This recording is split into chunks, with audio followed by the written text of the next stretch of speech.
Wie fange ich diese Folge jetzt an? Ja, willkommen alle zusammen zu dieser neuen Folge vom Collab-Podcast. Das heutige Thema: organischer Konsum.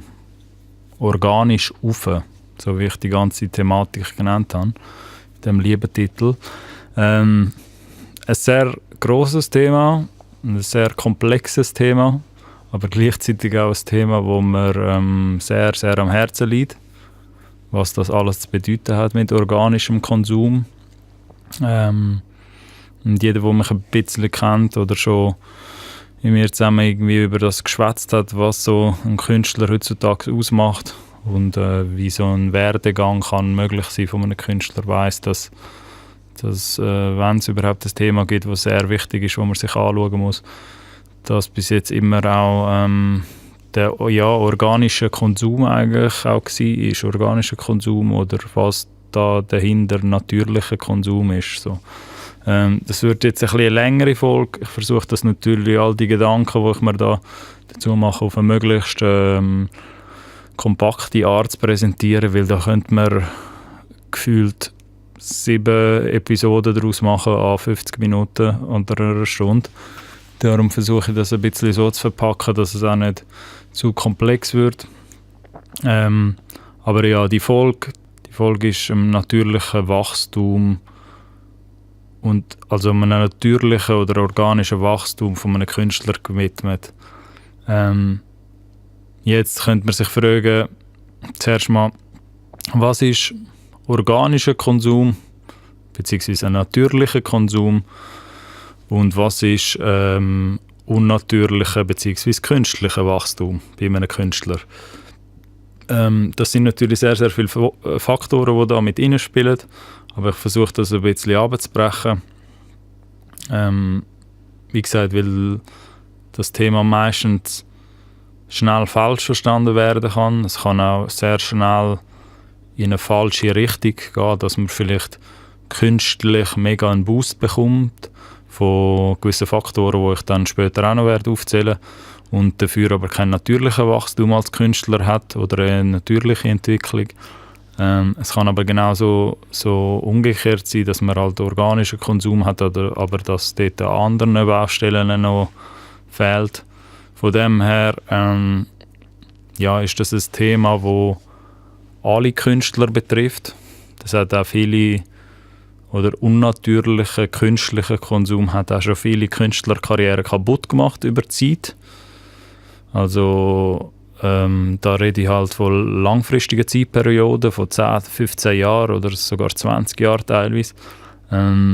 Und organischer Konsum hat halt auch ultimativ dazu geführt, dass sehr, sehr viele Künstlerkarrieren überhaupt dann starten und weitergezogen werden, wenn das richtig gemacht ist oder wird.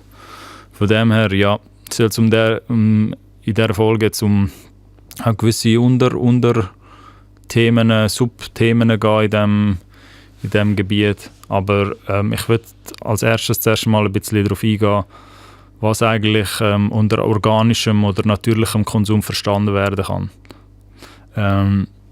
Organischer Konsum, also bei einem Künstler. Es gibt da vielleicht verschiedene Theorien, aber einfach gesagt ist organischer Konsum bei einem Künstler oder organischer Wachstum hat mit allem zu tun von dir selber als Künstler.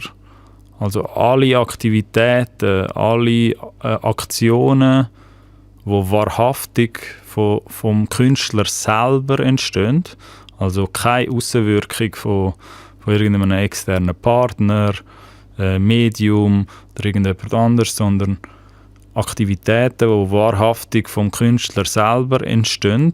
Kommunikation kann das sein, kommen wir gerade noch darauf ein. Das sind Aktivitäten, die zu natürlichem Künstlerwachstum führen. Wie gesagt, das können so Sachen sein wie deine eigene originelle Musik, also alles, was du releasest, dein eigener Release-Zyklus, den du hast, deine Releases, wenn du jetzt 3 Singles im Jahr droppst und ein Album, dann sind das deine eigenen Aktivitäten, die zu organischem Konsum führen. Deine Künstlerkommunikation zählt dort auch darunter. Also alles, was man auf Social Media macht, alles, was man sagt, von einem selber auskommt. Darum eben dort die Differenzierung. Wir reden da nicht von irgendeinem anderen Kanal, wo dich shared oder featured oder was auch immer. Da kommen wir später noch dazu. Das zählt technisch gesehen alles nicht zu deinem natürlichen Konsum. Der natürliche Konsum geht eigentlich immer als allererstes von dir selber aus. Von dem, was du selber in die Welt raustreibst und kommunizierst. Wenn es jetzt jemand shared wiederum so, kann man dort den Faktor einberechnen, dass natürlich der andere oder die andere Person seine Plattform deiner Musik oder deinem Projekt, das du promotet hast, auch zur Verfügung steht, beziehungsweise zur Verfügung stellt, die Plattform. Aber das sind dann schon wieder externe Einflüsse, die da dazu zählen. So.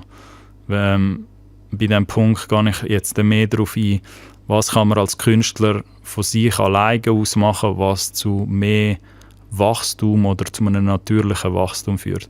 Da ist natürlich alles, was man selber ansteuern tut auf Social Media, also auch nicht irgendein Manager oder irgendjemand, der das Social Media Ding für dich handelt oder Labelpartner, sondern alles, was du selber machst, all deine Ideen, die du selber dort erschaffst und auch kommunizierst, das führt natürlich nebst dem Release-Zyklus, nebst deiner Musik, auch zu natürlichem Wachstum, früher oder später.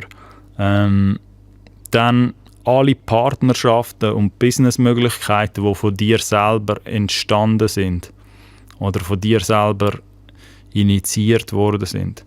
Sprich, auch da wieder, nicht jemand, der einen Kollegen von einem Kollegen kennt hat, der irgendwie jemand bei einem Medium kennt und wegen dem die Connection gemacht hat, sondern auch in dem Raum, wenn es organisch ist, wirklich dann und also nicht künstlich ist es dann, wenn du selber als Künstler die Connection aufgebaut hast. So. Dann ist es etwas anderes, dann ist es ein direktes Verhältnis, das du hast. Und nicht jemand macht über 3 Ecken dir einen Gefallen, indem er mit dem Partner dort geredet hat, so. Sondern das war eine direkte Connection zwischen einem Künstler und einem externen Partner oder einer Businessmöglichkeit. Der Unterschied ist auch ganz wichtig zu verstehen, so, weil wir später vielleicht auch nochmal darauf eingehen. So. Aber auch dort, das eine kann halt eher unnatürlich sein, wenn jetzt aufgrund von einem Label-Deal plötzlich eine Brand-Möglichkeit auf dich zukommt. Also irgendjemand bei einem Label kennt halt einen coolen Brand, ob es das Fashion ist, ein Autohersteller oder was auch immer, und sagt dann, hey, wir haben die Connection, wir lotsen dich dort rein und wegen dem hast du den Car-Hookup, sage ich jetzt einmal, oder die Möglichkeit, dass du jetzt auch einen Fiat fahrst, einen brandneuen Fiat, so. Oder du selber kommst in irgendeiner Form, weil du halt selber eine organische Reichweite dir erschaffen hast mit deiner Musik oder auch gewisse Leute außerhalb von deinem Umfeld berührst oder erreichst, du selber hast mit der hast die Connection aufgestellt. Das eine ist dann eher aus Grund von aus einer organischen Entwicklung passiert und das andere ist halt eher etwas Unnatürliches, wo vielleicht auch durch Vetternwirtschaft oder halt eben Connection-Basis passiert ist. So. Es ist wichtig, dass man das ein bisschen unterscheidet, weil das so in den ganzen Gedanken mit reinspielt, die ich jetzt da in dieser Folge werde noch präsentieren, weil das alles, weil das eine wirklich, also es geht nicht darum, was heisst das jetzt? Es geht jetzt natürlich nicht darum, dass du jetzt nie einen Gefallen annehmen von irgendeinem Businesspartner, der sagt, hey, ich habe da übrigens jemanden, der kann uns auch Uhren besorgen, einen Uhrendeal oder so etwas. Aber man muss schon ein bisschen erkennen, wenn es Situationen sind, wo jemand anders, eine andere Person oder ein anderer Partner aufgrund von seiner Kraft einen Gefallen oder eine Businessmöglichkeit erschaffen hat oder dass du aufgrund von deiner Kraft erschaffen hast. So. Eben dort so die 3-4 Punkte, die ich mir aufgeschrieben habe, die eigentlich insgesamt dazu führen, dass eine organische Entwicklung bei einem Künstler stattfindet oder ein natürlicher Werdegang. Das eine ist eben deine eigene originelle Musik. Da könnte man auch unterscheiden. Feature Parts, kommen wir vielleicht noch später dazu, könnte jetzt auch so sein, dass es halt eher auf einer unnatürlichen Basis passiert oder aber auf einer direkten Connection von dir. So. Aber dort mal alles, was von dir natürlich produziert, solomäßig oder von deiner Band erschaffen wird, so, das führt natürlich alles zu einer organischen Entwicklung. Dann der ganze Release-Zyklus, was du das ganze Jahr über machst, so, in Verbindung mit dieser Musik natürlich. Deine Künstlerkommunikation auf Social Media, da sind nicht andere Leute gemeint, die es sharen, so, weil du das nicht kontrollieren kannst oder nur bedingt kontrollieren kannst, sondern deine eigene, wahrhaftige Kommunikation. Und dann alle Partnerschaften und Businessmöglichkeiten, die du selbst erschaffen hast. So. Wieso sind jetzt die Punkte irgendwie so wichtig oder wieso zähle ich die jetzt auf?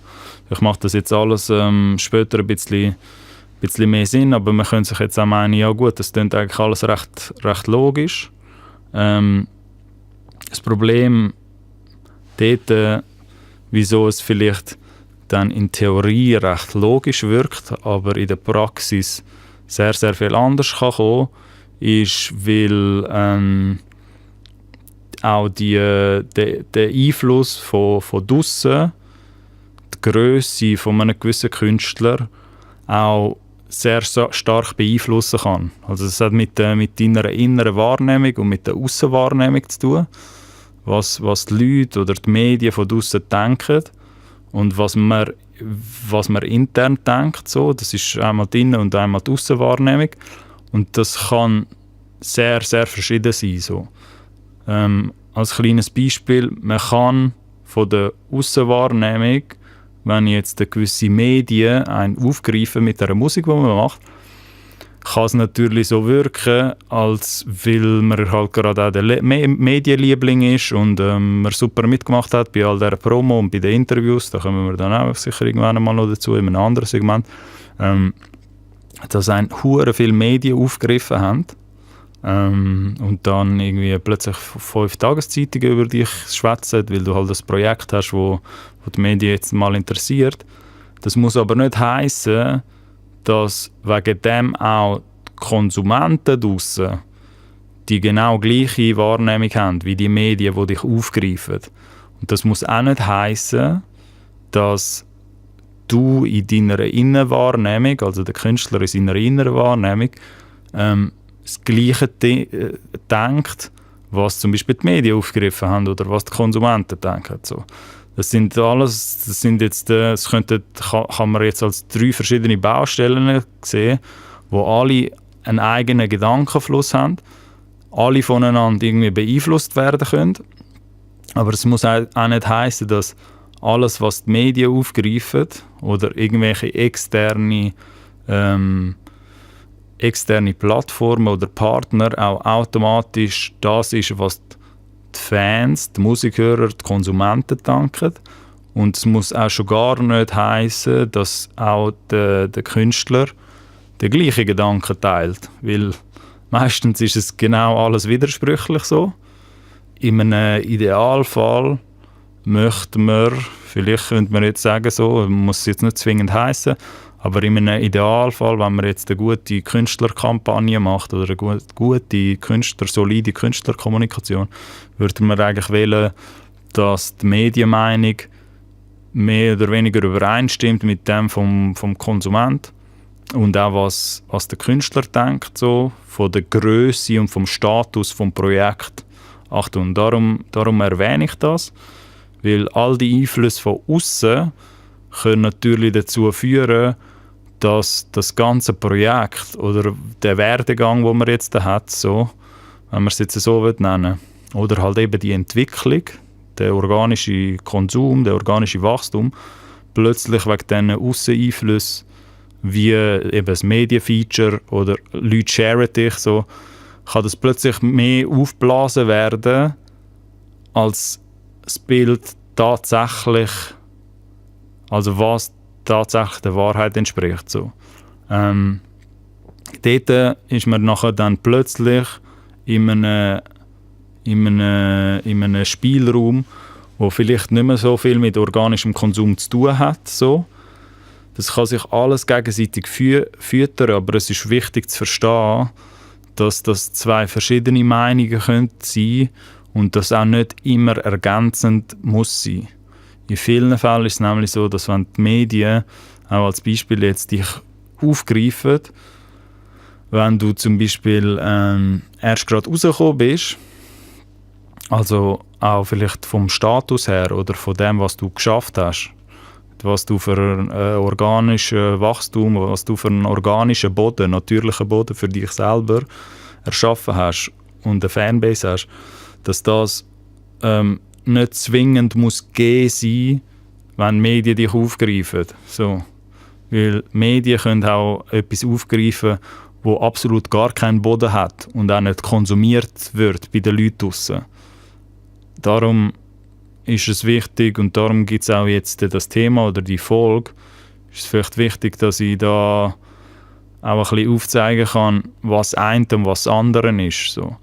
Weil ob Medien dich aufgreifen oder nicht, oder ob jetzt irgendeine grosse Zeitung oder ein grosses Online-Medium über dich schreibt oder dich featuret, als Künstler bedeutet jetzt nicht, dass du wegen dem konsumiert wirst draussen oder eine Fanbase haben musst oder hast oder sich entwickelt aufgrund von diesem Feature. So. Das kann sich alles gegenseitig füttern und sollte sich im Idealfall gegenseitig alles füttern. Aber wegen dem ist es wichtig zu verstehen, so, was zum einen der organische Konsum ist, also alles, was von dir selber kann auskommen und was man selber auch steuern kann, bis zu einem gewissen Punkt, so, auf das komme ich vielleicht auch noch. Und der Unterschied, was alles von draussen mit Einflüssen und Faktoren von aussen, von deiner Aussenwahrnehmung entstehen können. So.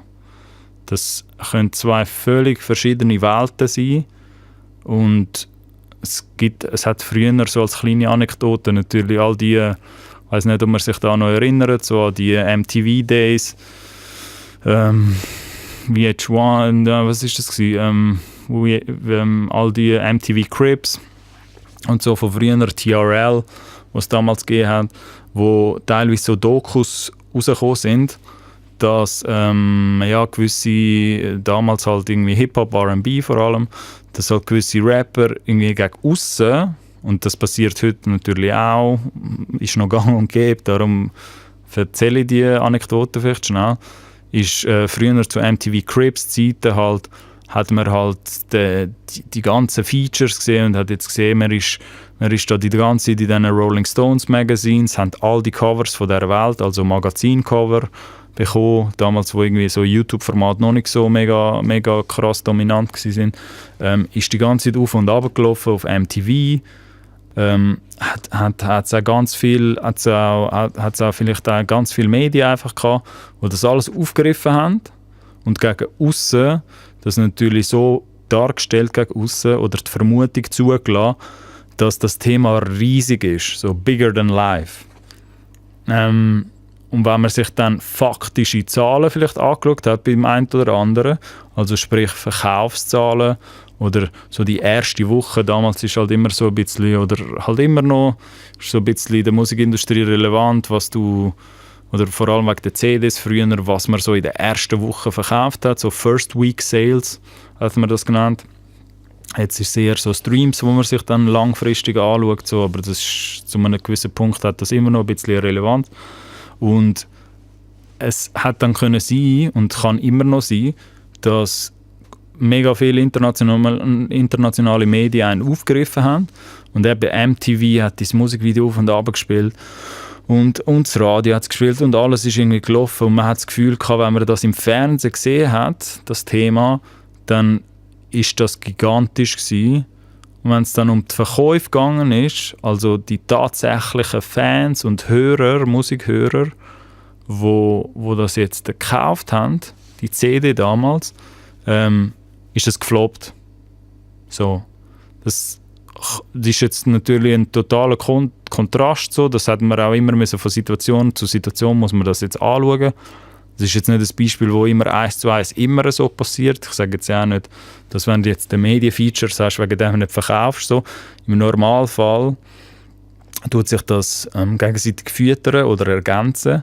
Aber es hat es natürlich auch in einem Negativbeispiel oder in sehr, sehr vielen Negativbeispielen auch so gegeben, dass die Medien oder Einflüsse von außen, das müssen jetzt nicht nur Medien sein, so, da kommen wir später noch dazu, das sind jetzt mittlerweile mit dem Internet sind das halt auch noch andere Einflüsse, die da eine Rolle spielen, als jetzt nur Medien, aber weil halt vielleicht Medien, das nehmen wir jetzt als treffendes Beispiel, weil jetzt Medien früher mit diesen ganzen Printmagazinen, die sie hatten, halt viel grössere Relevanz hatten als traditionelle Medien, haben natürlich viele auf das geschaut.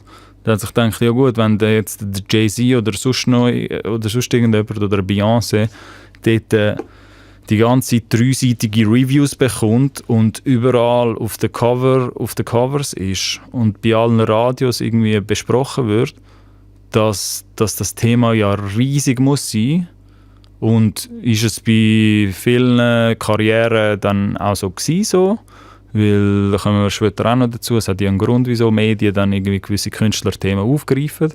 Weil es vielleicht da auch eine Reaktion gibt von außen oder ein Feedback von außen, das sagt, hey, ich glaube, ihr solltet über das Thema schwätzen. So. Aber genauso hat es dort natürlich auch Themen gehabt, die aufgegriffen worden sind, wo draussen keine Sau interessiert, auch keine Fanbase haben, keine natürliche Fanbase. Und Achtung, da kommt jetzt wieder organischer Konsum ins Spiel und organischer Wachstum. Sprich, alles, was man selber selber erschaffen hat für sich, als Künstler oder im Künstlertum so, hat es natürlich in so einem Fall halt auch viele Bands gegeben oder Künstler, die dort aufgegriffen worden sind. Und vielleicht das ganze timingmäßig auch zu früh passiert ist und vielleicht zu früh so ein Hype gekommen ist von außen mit den Medien und der oder die Künstlerin, Künstler noch gar keinen Boden gehabt hat, also noch keinen organischen, natürlichen Boden. Ihr seht, wo das vielleicht hinführt jetzt, das Ganze, die kleine Anekdote. Und wegen dem nicht verkauft hat. So. Da hat man auch noch so viele Medienfeatures können haben. Die First Week Sales in so einem Fall oder die ersten Monate oder das erste halbe Jahr in den Verkäufen haben wegen dem trotzdem miserabel ausgesehen bei diesen Künstlern. Und das geht so ein bisschen das ganze Thema halt auch rein, dass man halt versteht, da gibt es wie so zwei Seiten oder zwei Seiten von dieser Münze. Und es muss nicht heissen, dass jetzt, wenn ein Thema von außen oder mit diesen Aussenfaktoren mega gross aussieht, dass wegen dem auch organischer Konsum ist bei diesem Thema. So.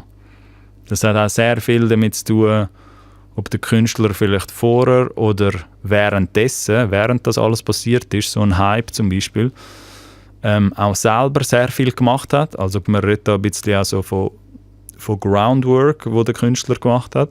Also sprich selber sich einen Boden erschaffen hat und mit seinen Hörern interagiert hat und mit den Leuten, die ihn supporten oder sie supporten.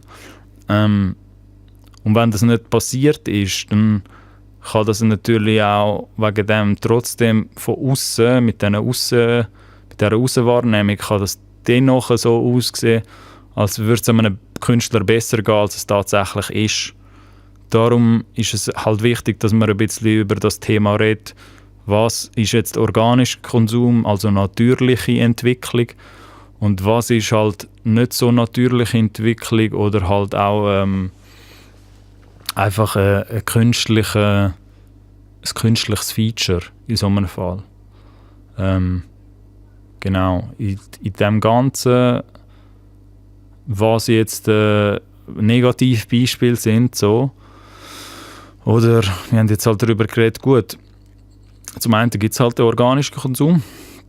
Das ist auch, werdet ihr dann später merken, umso weiter wir jetzt in die Episode hineingehen, ist das so das Nonplusultra, meiner Meinung nach. So, da gibt es auch vielleicht andere Leute, die da eine andere Meinung hätten, wobei ich jetzt behaupten würde, dass es sehr, sehr schwierig ist, das nicht zu akzeptieren, so, weil da gibt es sehr, sehr viele Gründe, die dafür sprechen, dass man das sicherstellen muss als Künstler oder dafür sorgen muss, dass man halt organisch und natürlich Wachstum hat. Aber was ist in so einem Fall jetzt ein Negativbeispiel? So? Wir reden jetzt sehr von der guten Seite. So. Was ist dann das Schlechte jetzt oder das negative Gegenteil von dem Ganzen? Und da gibt es in diesem Zusammenhang sehr treffende Bezeichnung aus der US-Popkultur namens, oder die Bezeichnung lautet Industry Plant. So, ich weiß nicht, ob das die einen oder anderen schon gehört haben, so in gewissen Music Talks jetzt in Amerika, oder wenn man so ein bisschen die US-Blog-Szene verfolgen würde, dann hat man vielleicht beim einen oder anderen Artikel oder vielleicht aber auch irgendeiner YouTube-Show das auch schon gehört, der Begriff Industry Plant. Für die nicht wissen, was das ist, habe ich da einfach noch schnell von der besten, meiner Meinung nach besten Definitionsseiten im Internet und weitaus besser als Wikipedia und alle anderen Seiten, habe ich schnell da von urbandictionary.com. Also für all die Seite auch noch nicht kennen, sehr zu empfehlen, wenn man dort ein bisschen muss wissen oder erfahren will, was es so mit gewissen popkulturellen oder amerikanisch-internationalen Slang-Begriff auf sich hat. Aber die Definition Industry Plant jetzt, um den Kontext ein bisschen verständnisvoller zu machen, gemäß Urban Dictionary wäre an industry plant is an artist who has a major indie label backing their movement but presents themselves as an homegrown startup label to create a pseudo-organic following.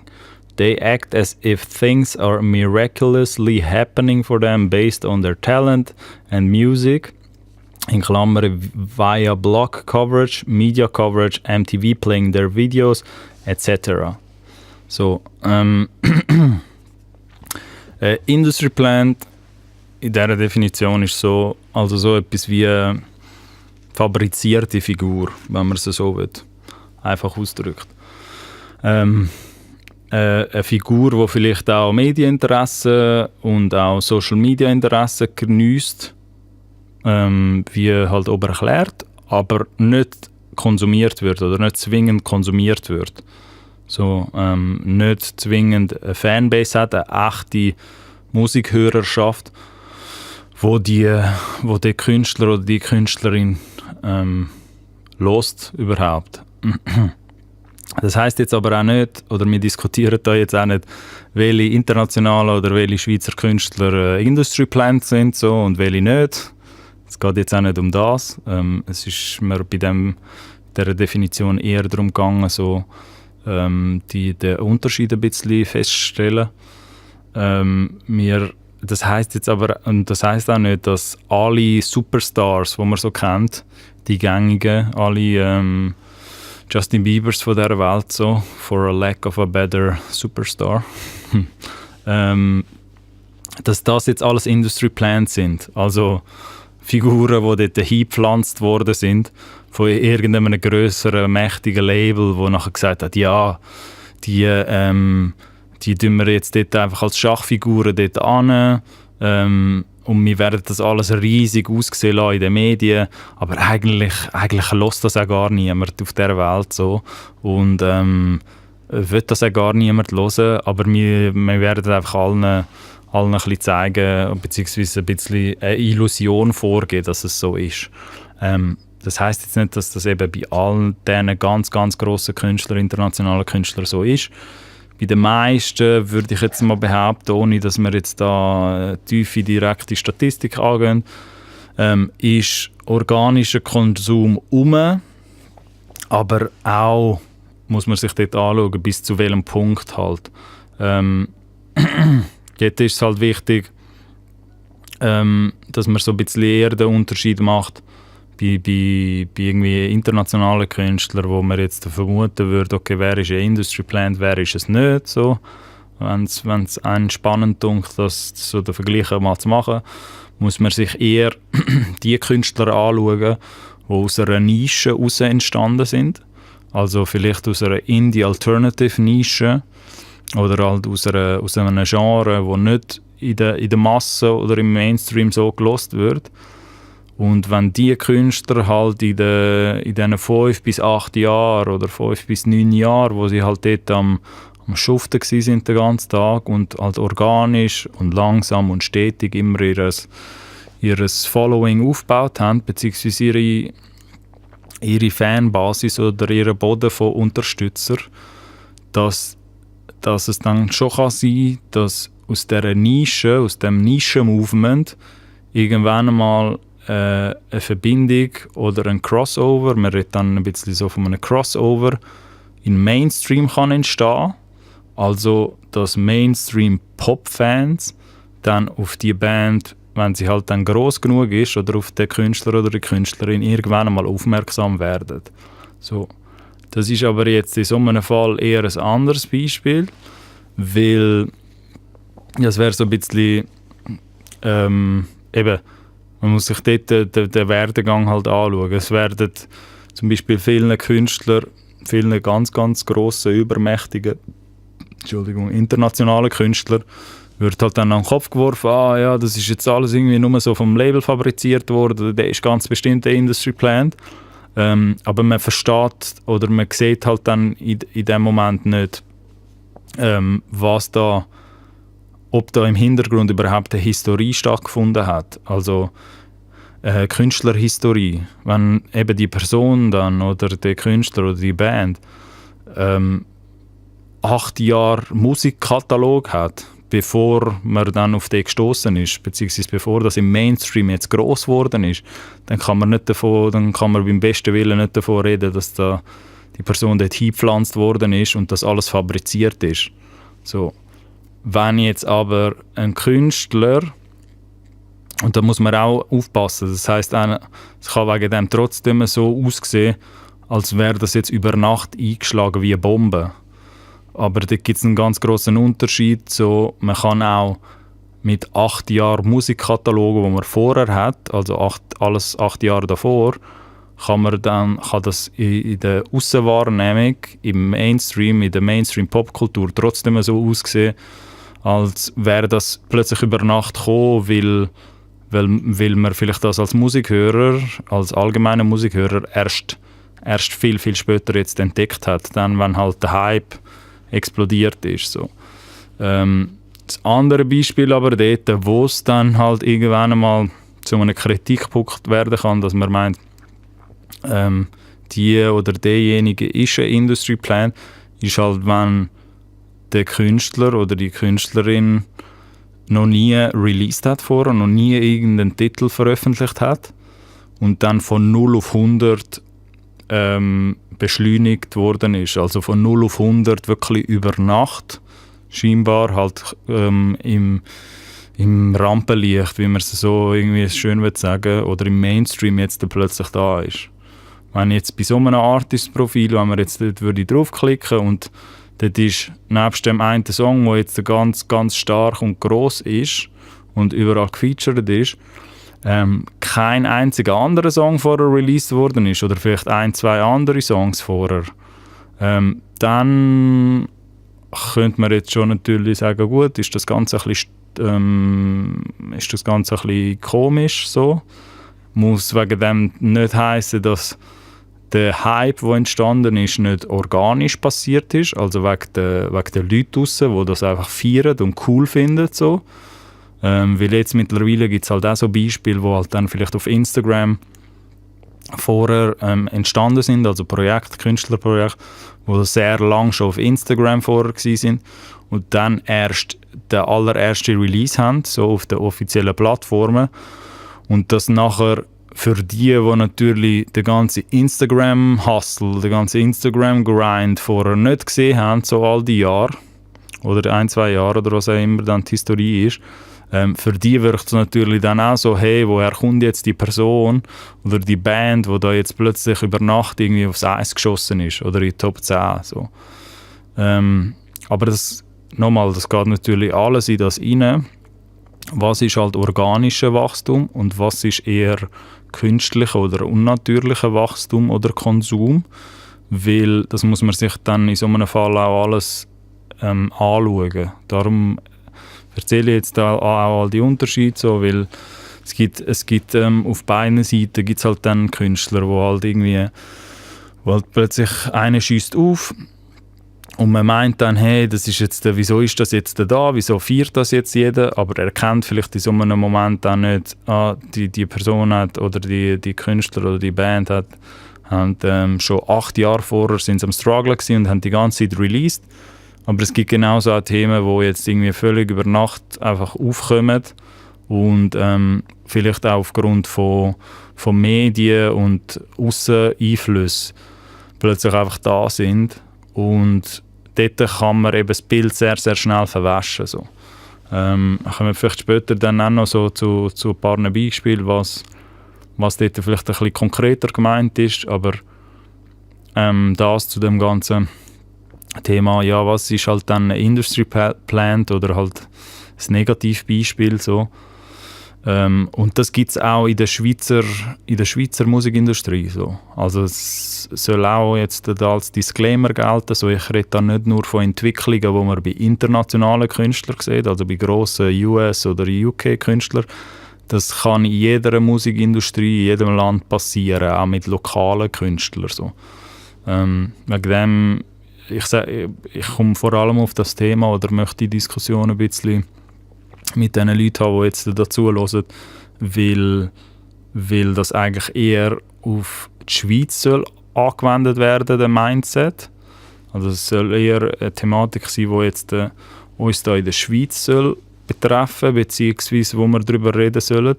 Weil ich sehe da auch noch viel zu viele Beispiele, wo in irgendeinem traditionellen Werdegang aufkommen, sage ich jetzt einmal.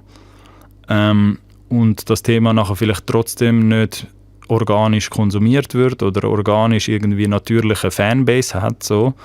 Und dann kann man sich natürlich auch sehr, sehr viel einfach schöner reden, ohne dass etwas überhaupt da ist. So.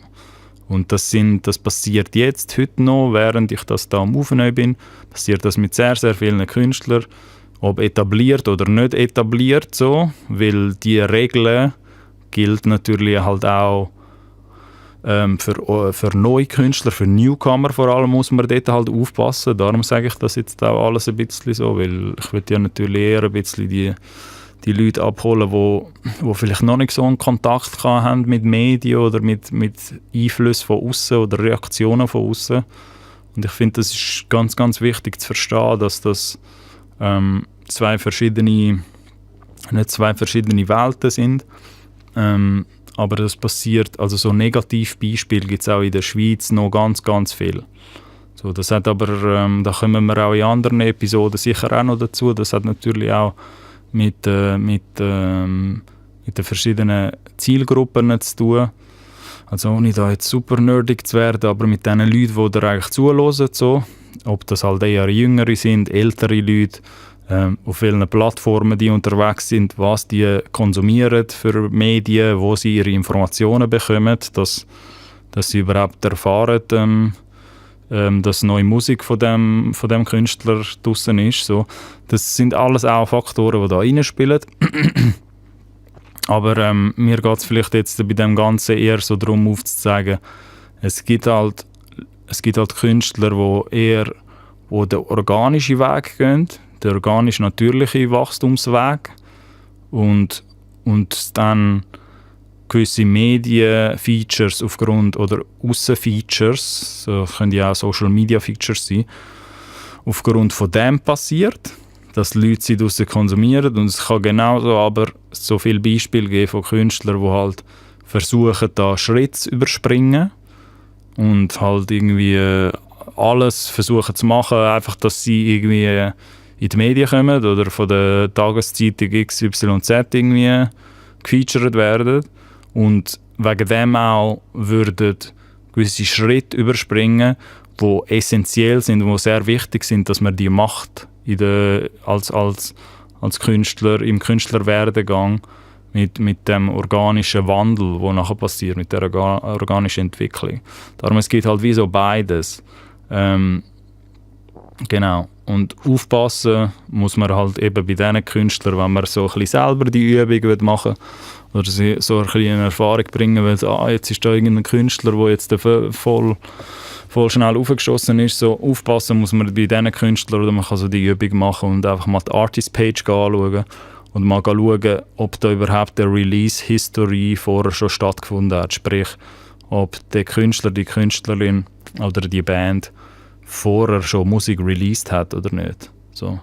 Dann kann man mit einem geschulten Auge, sage ich mal, sehr schnell herausfinden, was halt plötzlich jetzt dazu geführt hat, dass das in den Charts ist. So. Wenn es jetzt ein Thema ist, das eher einfach aus dem Nichts gekommen ist. Handumgekehrt muss man jetzt aber auch nicht ignorant sein, diesen Künstlern oder dieser Musik gegenüber, wo halt 7, 8, 9, 10 Jahre unter dem Radar unten durchgegangen ist und dann irgendwann einmal in die Mainstream-Bubble gekommen ist, weil das Thema einfach so gross geworden ist, organisch, dass es jetzt halt im Mittelpunkt steht von der Popkultur, weil dort dann natürlich auch sehr viele Leute nachher ganz naiv halt irgendwie das Gefühl haben, ja klar, das Thema ist natürlich dort ist jetzt so gross, weil der Künstler hat jetzt einen riesen Deal mit dem unterschrieben oder da ist mega viel Geld reingekommen in das Thema oder mega viel Geld investiert worden. So, das ist meistens auch nicht der Fall. Also meistens ist das zurückzuführen bei so Themen, die halt längerfristig aufgebaut worden sind, mit sehr vielen Releases vorher, ist es wirklich mehr, ist es nicht aufgrund von Geldinvestitionen oder weil da irgendjemand jetzt am Radio angerufen hat, ist es jetzt gross geworden, sondern es ist eher gross geworden. Die Wahrscheinlichkeit ist viel, viel grösser, dass das Thema dann jetzt plötzlich im Mittelpunkt steht von den Pop-Fans oder von Mainstream-Fans, weil das aus einer Nische raus sich organisch immer weiter und weiter aufgebaut hat und halt ein Boden da erschaffen worden ist und der Boden ist halt immer mehr am Aufkochen gewesen, oder die Fanbase. Die Fanbase ist dann irgendwann mal so gross geworden, dass es halt auch Augen aus der Mainstream-Szene und aus den traditionellen Medien und aus den Online-Medien auch auf sich gezogen hat. So. Das ist so die Königsdisziplin, meiner Meinung nach so. Das ist so, Credits soll an die Künstler gehen, die es schaffen, halt organisch aus einer Nische raus irgendetwas entstehen zu lassen oder zu erschaffen, wo dann der Mainstream auf sie aufmerksam wird und nicht umgekehrt. So, Achtung, das ist auch, da steckt eine viel, viel grössere Bedeutung dahinter, als man jetzt vielleicht denkt. So, das sind nämlich auch zwei verschiedene Wege, die man gehen kann. Da kommen wir dann sicher auch noch dazu, in einer anderen Episode. So. Aber ja, dort soll man so ein bisschen den Unterschied machen. So, wie kommt es jetzt, um die Brücke zu schlagen in das nächste Thema, oder in das nächste Unterthema, wie kommt es jetzt zu dem Ganzen, dass es gegen aussen vielleicht so aussehen kann bei den Musikhörern, dass jetzt bei diesem Künstler, dass man jetzt das Gefühl hat, boah, das ist jetzt der riesig, so, was sind das für Faktoren, die jetzt dort reinspielen? In dieser Verbindung würde ich so ein bisschen das Lieblingswort von jedem Marketing-Spezialist aufzeigen. Und das ist die Terminologie oder der Begriff Reichweite. Und was Reichweite in so einem Fall für eine Rolle spielt. So. Das kann jetzt beim modernen Marketingmanager könnte das jetzt vielleicht auch andere Begriffe sein, die da dazugekommen sind. Aber Reichweite ist immer noch ein sehr, sehr, sehr relevantes Thema für alle, die halt versuchen, dort halt, ob das jetzt Musik ist oder ein anderes Produkt, gross zu machen. Dort aber vorweg so als Disclaimer, weil das wird nachher alles noch ein bisschen nerdiger. So, ich versuche den Nerd-Anteil so klein wie möglich zu behalten, weil ich da nicht irgendwie die Leute langweilen mit dem. Aber vorweg, wenn es um Reichweite geht oder was das für eine Rolle spielt jetzt in dem ganzen Musikmarketing-Ding. Also der grösste Denkfehler, der dort entsteht, ist, grosse Reichweite bedeutet nicht gleich viel Konsum oder Streams auf deiner Musik. Das Konzept soll man auch vielleicht möglichst früh verstehen als Künstler, weil das sehr, sehr wichtig ist. Und man soll dort einfach ein bisschen das verstehen, dass Reichweite nicht zwingend dazu führen muss, dass du jetzt mehr Konsum oder mehr Streams oder mehr Fans davon jetzt hast oder mehr Hörer, Musikhörer, die dein Zeug fühlen. Und ja, umso früher man das versteht, umso besser meiner Meinung nach als Künstler oder jemand, der etwas erschafft. Und da kommt jetzt halt eher ein bisschen der nerdigere Part rein.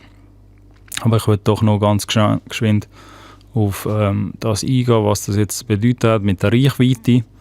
Und ob das etwas Schlimmes oder etwas Gutes ist, wie man das kann für sich nutzen kann. Dort muss man einfach ein bisschen verstehen, dass Reichweite schön und gut ist und auch nützlich ist, wenn das die richtigen Leute anspricht und du mit deiner Botschaft oder mit der Musik auch dadurch die richtigen Leute erreichen tust. So. Ich sage das deswegen, weil Reichweite auch ein Künstler da sein oder jeder, der dort irgendwie irgendeine Form von kreativem Content erschaffen tut, auch immer so ein bisschen ein verlockendes Wort war, wo traditionelle Medien, aber auch neue Online-Medien, wie auch Social-Media-Personen oder wer auch immer, Influencer, so, das schöne Wort, das man dann irgendwie verwendet tut, die haben das auch immer sehr, sehr oft verwendet gegenüber Leuten, die dort Content erschaffen tun, also auch Künstler in so einem Fall. Und haben auch immer gewusst, dass Reichweite so als Tag oder Keyword, so, also als Impulswort, auch immer sehr, sehr verlockend wirkt für einen Künstler. Also als Beispiel, das traditionelle Medien, irgendeine Tageszeitung oder irgendetwas, irgendein Medium, wo halt der Künstler dann einlädt und findet, hey, mach doch mit uns irgendwie eine Sache, irgendeine Kollaboration, weil wir haben so und so viel Reichweite. So. Das ist immer so der einfachste Nenner, wo man droppen kann. Oder die einfachste Zahl irgendwie. Und das ist für sehr viele Künstler auch in der Schweiz ist das immer noch am verlockendsten. Oder halt auch für Labels, dass man meint, ja gut, man muss mit gewissermaßen mit reichweitenstarken Medien oder Plattformen oder Partnern zusammenarbeiten, weil die reichweitenstark sind, haben vielleicht auch eine gewisse Leserschaft, gewisse Konsumenten und Fans, die ihnen wiederum folgen. Und wegen dem ist es halt gut, dort mit dieser Musik stattzufinden. So, das ist jetzt die einfache Theorie dahinter oder das Konzept, wieso man sich, wenn man sich jetzt fragt, wieso man sich jetzt auf irgendwelche Medien oder Partner einlädt, die dort mit so einer Zahl hantieren und sagen, hey, wir haben so und so viel Reichweite, komm doch mit uns zusammen irgendetwas machen. So. Das wird aber, darum erwähne ich das nochmal an dieser Stelle, das wird aber sehr, sehr oft auch als verlockender Trick angewendet. Nicht von allen, aber von vielen so. dass das Partner ausnutzen und dort gewisse Künstler irgendwie angelockt werden mit dem Gedanken, hey, die Musik oder was du auch immer dann dort machst, wird dann von mega vielen Leuten gesehen. So, eben Stichwort Reichweite, das kann man genauso gut auf YouTube anwenden mit irgendeiner Plattform, wo dann deine Musik wird featuren. So Stichwort all die Musik-Channels, die dort vor ein paar Jahren irgendwie aufgekommen sind und wo jetzt riesig sind auf YouTube. Das heisst aber nicht, dass die Reichweite, die vermeintlich reichweitenstarken Formate auch effektiv sind oder du mit denen die richtigen Leute ansprichst, wo du mit deiner Musik überhaupt ansprechen willst. So. Das muss man immer so ein bisschen unterscheiden und Leute, die gut Musikmarketing betreiben oder gut in dem sind, so gewisse Labels und gewisse Partner, die gut in dem Musikmarketing-Ding sind, die verstehen, dass Reichweite nicht alles ist und Reichweite nicht immer auch gerade bedeutet, dass das zu Konsum führen kann von der eigenen Musik oder von der Musik von dem Künstler, wo man halt dort drinnen irgendwie zur Schau stellt auf dieser Plattform. Weil Reichweite funktioniert nur dann gut in einem Marketing-Kosmos, wenn wir das anwenden mit der richtigen Zielgruppe, also auch ohne dort irgendwie grosses Details gehen, aber wenn man dort eine Reichweite hat und gleichzeitig die richtigen Leute anspricht, dann ist das viel, viel mehr wert und wegen dem vielleicht auch könnte man den Kompromiss machen und mit einer Plattform zusammenarbeiten, die weniger Reichweite hat, so blöd gesagt jetzt, weil ich den Begriff jetzt auch nicht 100-mal wiederholen würde, so. Aber dafür die richtigen Leute dort angesprochen werden mit deiner Musik, nehme ich lieber so etwas als eine Plattform oder ein Medium, wo nur mit dieser Zahl Reichweite und wie viele Leser oder wie viele Fans wir haben, hantiert, aber dort gar nicht gross darauf reingegangen wird oder niemand den Background-Check macht, auch nicht beim Künstler, auf der Künstlerseite, sich überlegt, halt, warte mal schon, wenn wir dort jetzt darauf gefeatured werden, bringt uns das effektiv etwas? Oder sieht die Zahl einfach nur sehr, sehr schön aus danach, auf dem Instagram-Post, auf dem YouTube-Video oder was auch immer. Aber im Endeffekt tun wir gar nicht die Leute ansprechen, die wir eigentlich wollen. Und es ist gar nichts Nachhaltiges dahinter und eine Effektivität da dahinter für die Musik. So. Darum erwähne ich das, weil dort ist man als Künstler in der Verantwortung. Habe ich eher das Gefühl, als Künstler und das Label, das einen vertritt oder irgendwelche Businesspartners, die das mit dir zusammen machen. So. In einem Normalfall weiss das, kann sich das der Künstler nur bis zu einem gewissen Grad irgendwie vorstellen und wegen dem gibt es irgendwie schlaue Menschen dann bei einem Label, die einem helfen können und irgendwie Marketingerfahrung haben. Aber auch dort ein einfacher Trick, den man als Künstler anwenden kann, ein ganz pragmatischer, einfacher Trick, für den Künstler selber, wenn er jetzt nicht irgendwie einen Marketing-Manager-Background hat oder irgendjemand dort im Team hat, der sich ein bisschen mit Marketing auskennt und wer man da muss angehen muss, gibt es einen Trick, den man als Künstler auch anwenden kann, dass wenn ein Medium oder irgendeine Plattform auf dich zukommt und irgendwie Interesse hat, dich zu featuren oder irgendeine Kollaboration mit dir machen will. Das gilt übrigens auch für Künstler, so, also für andere Künstler, die einen featuren wollen. Oder so. Aber wir machen es jetzt an einem Beispiel von einem Medium, das Interesse hat, deine Musik zu featuren und wegen dem auf dich zukommt oder auf deinen Manager oder Managerin und fragt, hey, wir würden gerne etwas zu deiner Musik machen. Kannst du uns doch nicht mal Musik schicken, dass wir dann ein Review machen oder so etwas. Wenn du jetzt noch nie etwas von dem Medium gehört hast oder von dieser Online-Plattform, die da anfragt und man nicht so recht weiss, passt das zum Künstlerprofil, passt das zum Image vom Künstler, dann geht man einfach schauen, ganz einfach geht man schauen, was das Medium oder die Plattform, die einen anfragt, was die vorher mal gefeatured haben. Ob die irgendwie vorher irgendwelche Künstler gefeatured haben. Wenn sie bis jetzt gar keine Künstler gefeatured haben und man irgendwie merkt, beim Abchecken von dem Online-Medium oder wer auch immer da anfragt von dieser Plattform, dass die eigentlich sonst gar keine Künstler featuren, beziehungsweise Musik, dann Alarmglocken sollten die Leute vielleicht nicht gerade reinstürzen und das als erstes machen. Weil das könnte vielleicht auch bedeuten, dass die eine Leserschaft haben oder Fans haben, die irgendwie gar nichts mit Musik am Hut haben. So. Da hat es auch schon völlig ominöse Anfragen gegeben, die ich schon miterlebt habe, so. In meiner Zeit beim Label.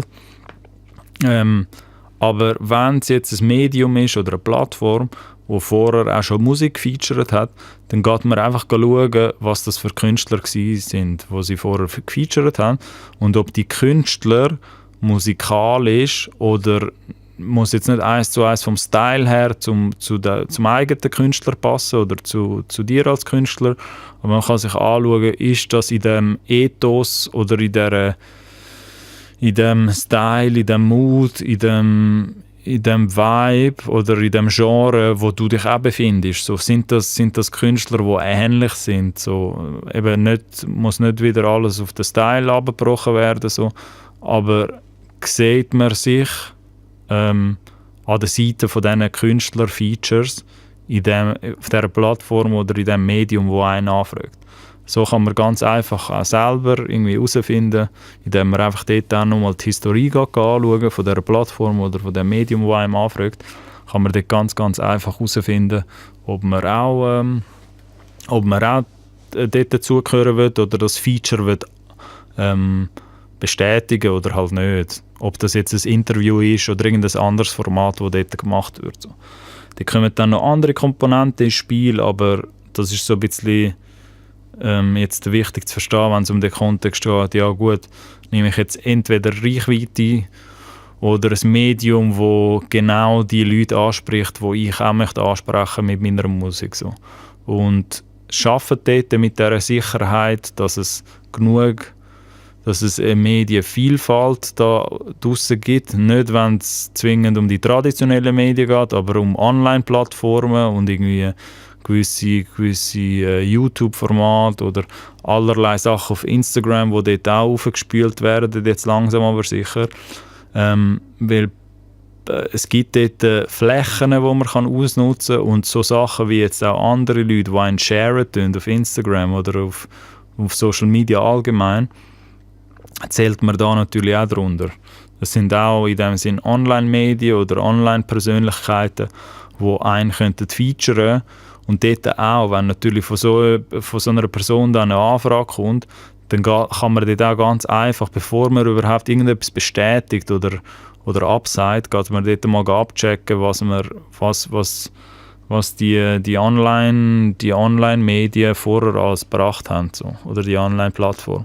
Ob das jetzt ein Brand ist oder irgendeine Person, die einfach gerne Musik postet.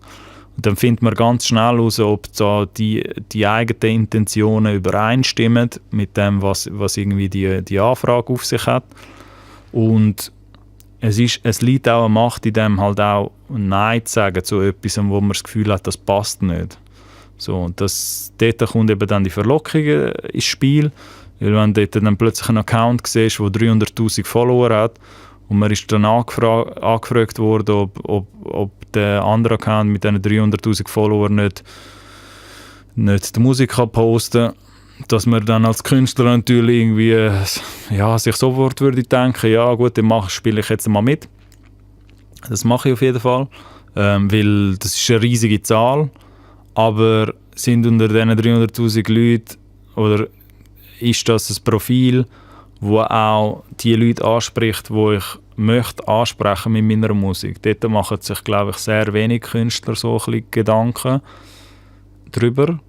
Und das wird dann auch, die harte Realität sieht natürlich so aus, dass es auch Medien oder Plattformen dort teilweise ein Stückchen weit auch volle Hanne unbarmherzig ausnutzen. Also die Unwissenheit und Unkenntnis und die Unsicherheit von einem Künstler dann in so einem Fall, wenn man das Gefühl hat, ja, soll man das jetzt machen oder nicht, das wird auch am laufenden Band schamlos ausgenutzt. So. Und dort muss man vielleicht einfach ein bisschen erkennen, ja, es gibt die Möglichkeit, dass man jetzt sagt, ja gut, ich sage jetzt lieber ja dazu, weil das könnte man, egal ob das von diesen 300'000 Follower reicht schon, wenn 10% meinen Shit fühlen, so, dann bin ich schon zufrieden. Aber dort auch gibt es halt ein bisschen so die Mentalität, dass wenn das im Endeffekt das Feature nichts gebracht hat, und mit nichts bringen, kann ich es auch ganz einfach an einem Beispiel jetzt irgendwie festhalten, wenn es um YouTube, wenn es um so ein YouTube-Feature geht oder ein YouTube-Shoutout. So. Aber wenn man dort so von einem Beispiel ausgeht, was dann vielleicht auch unnatürlich wird erscheinen oder was jetzt auch nicht zwingend dein eigenes organisches Wachstum ist, sondern es kann jetzt halt sein, dass irgendeine YouTube-Plattform, irgendeine Online-Plattform auf dich aufmerksam wird und findet, wie das jetzt passiert, teilweise mit so Influencer oder irgendwelchen YouTube-Persönlichkeiten oder YouTube-Brands, die dann auf einen zukommen und finden, hey, wir würden sehr gerne deine Musik posten. So. Wir würden das integrieren, so, gibt es dann Einzelheiten, wo man dann kann klären kann, ja gut, wie wird das jetzt integriert, wenn der andere so ein Vlogger ist oder so etwas, dann wird dort meistens dann die Musik im Hintergrund abgespielt so. Und das ist dann noch eine völlig andere Thematik, da macht es natürlich viele Vlogger, fragen das auch an, weil sie nicht zahlen für die Musik oder wollen, dass sie die Views nachher monetarisieren können, aber das ist jetzt ein völlig anderes Thema. Da soll man natürlich auch ein bisschen vorsichtig sein als Künstler. Aber sagen wir jetzt einmal, der Vlogger oder die YouTube-Plattform, der Brand, hat halt 500'000 Follower oder 100'000 Follower, einfach um das ein bisschen runter-skalieren auf die Schweiz. Er hat 100'000 Follower und fragt genau dich halt an, wegen deiner Musik, weil er das cool findet und gerne featuren würde. So. Wenn du jetzt im Vorfeld mit deinem Song, wo er gerne featuren würde, wo die Persönlichkeit oder der Brand-Channel gerne featuren möchte, wenn du mit dem Song schon auf YouTube stattfindest und sagen wir jetzt einfach mal beispielhalber mit 100 Streams pro Tag dort konsumiert wirst. So. Also du kommst 100 Views pro Tag über, wenn du bei deinem Analytics anschauen auf YouTube. So, dann wirst du herausfinden, okay, ja, vielleicht streamst du dort mit 100 Views pro Tag, oder?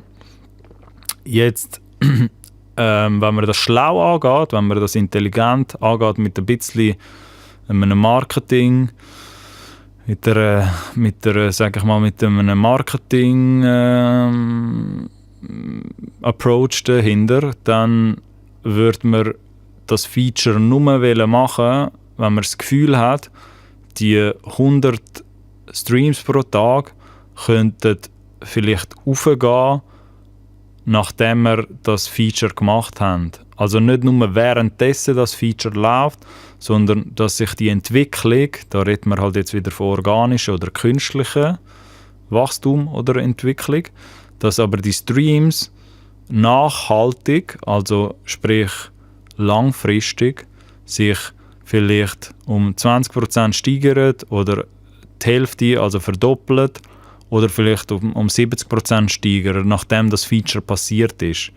Achtung, und da gibt es halt auch einen Unterschied, ob während dem Feature oder danach. So. Weil wenn du schlau bist, dann möchtest du dir gerne anschauen, ob das nachhaltig, langfristig, auch nach dem Feature, auch lang nach dem Feature, also einen Monat nachdem das Feature passiert ist, ob das überhaupt einen bleibenden Effekt gehabt hat. So. Und wenn jetzt, man kann das auch alles eingehen und kann sagen, okay, ich mache den Versuch, der Brand-Channel soll mich featuren oder der Vlogger oder wer auch immer mit diesen 100'000 Follower und soll das posten. So. Dann kommt das irgendwo in einem Video, taucht das dann vielleicht auf, so, ein Beispiel halber. Und dann schaut man sich einmal die Zahlen auf YouTube, weil man hat vielleicht auch abgemacht, okay, du aber bitte auch den Song irgendwie verlinken in der Video-Description, dass du nachher auch zu mir kommst.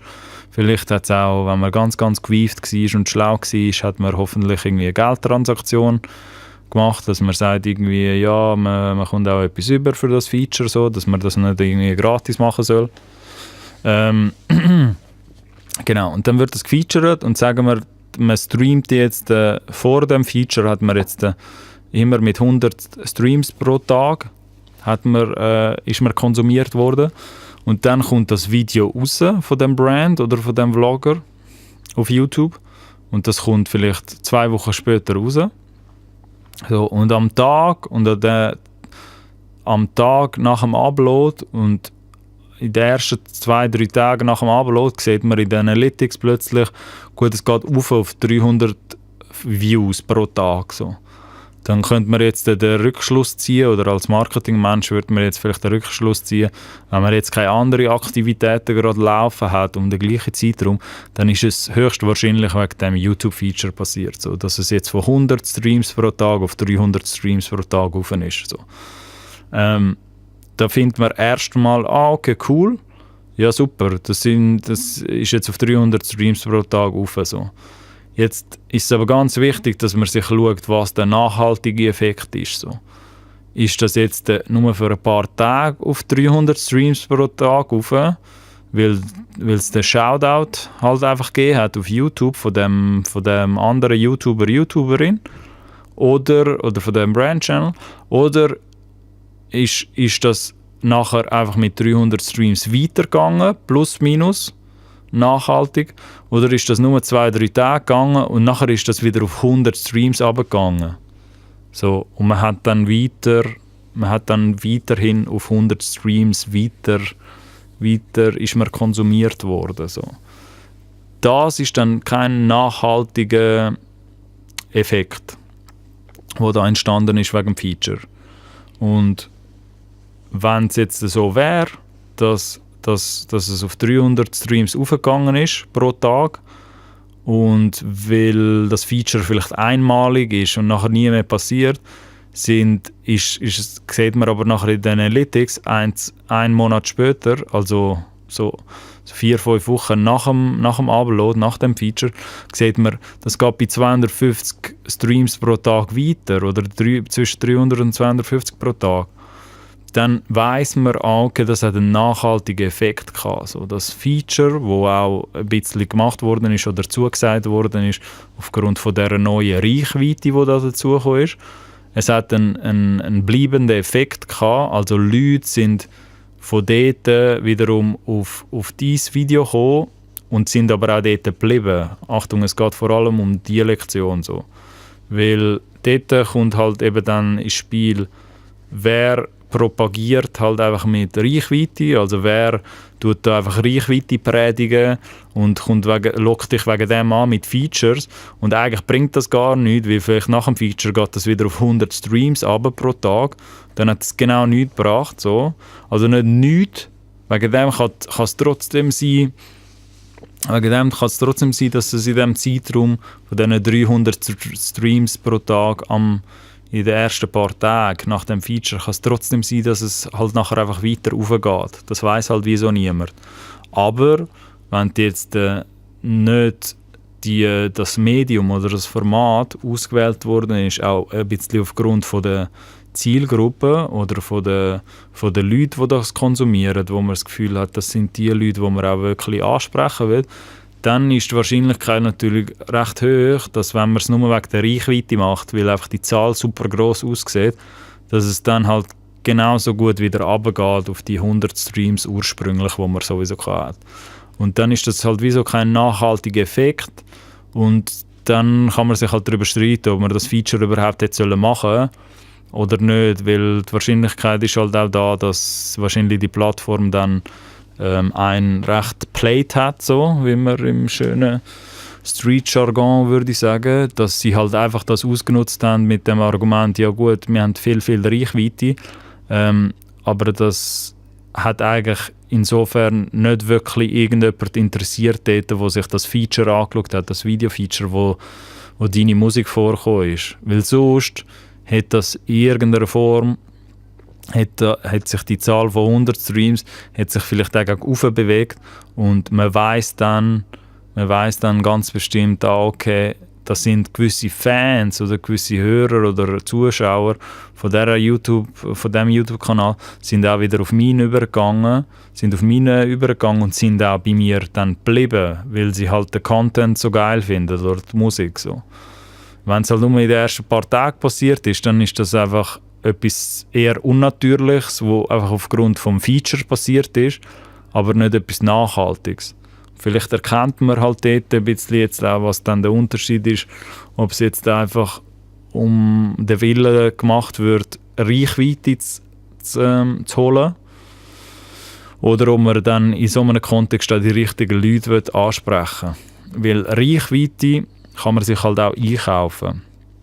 Genau gleich wie bei diesem Thema jetzt. Wenn man halt auf YouTube bleibt, muss einem halt bewusst sein, dass man auch mit diesen Pre-Roll-Spots, also im Marketing-Jargon nennt man halt die Pre-Roll-Spots, mit diesen Spots, mit dieser Werbung, mit diesen Werbespots, die kommen, bevor das Video startet, bevor man auf das Video klickt, dass man dort natürlich auch Musikvideos oder gewisse Videocontent mit einer Musik drinnen streuen kann.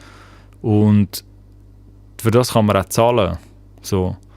Das sind keine Bots, Achtung, das sind nicht irgendwelche Roboter-Accounts, die nachher deine Zahlen dort boosten, von dem rede ich nicht so. Das ist etwas, wo nicht Thematik ist und wo auch nie Thematik wird sein. So.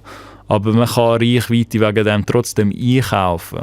Weil man kann auch Promoted Posts machen, man kann halt eben auch auf Facebook, Instagram kann man gewisse Posts halt boosten, wie man es vielleicht da draussen kennt, so. Wenn man nicht so geläufig ist mit all diesen Marketing-Ausdrücken. So. Dann kann ich auch die Posts einfach boosten. Und genau so könnte man jetzt, wenn man halt das Geld hätte oder Bock hätte, könnte man sich auch einen Google AdWords-Account machen, ohne die grossen Details zu gehen, aber man könnte auch einen Google AdWords-Account machen und einfach sein YouTube-Musikvideo, das man hat, könnte man dort an gewisse Leute targeten, also an gewisse Leute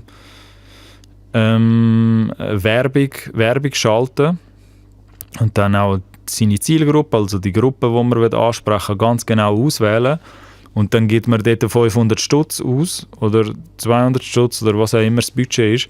Und dann kann das halt schon sein, dass aufgrund von diesen Impressions, das wird dann der letzte Marketingausdruck für heute sein, so, aber einfach um dort die Runde nochmal schliessen, mit diesen Impressions, die passieren. Also Impressions sind einfach, wenn ihr euch vorstellt, einfach Accounts, wo das nachher ausgeliefert bekommen, der Spot oder das Musikvideo.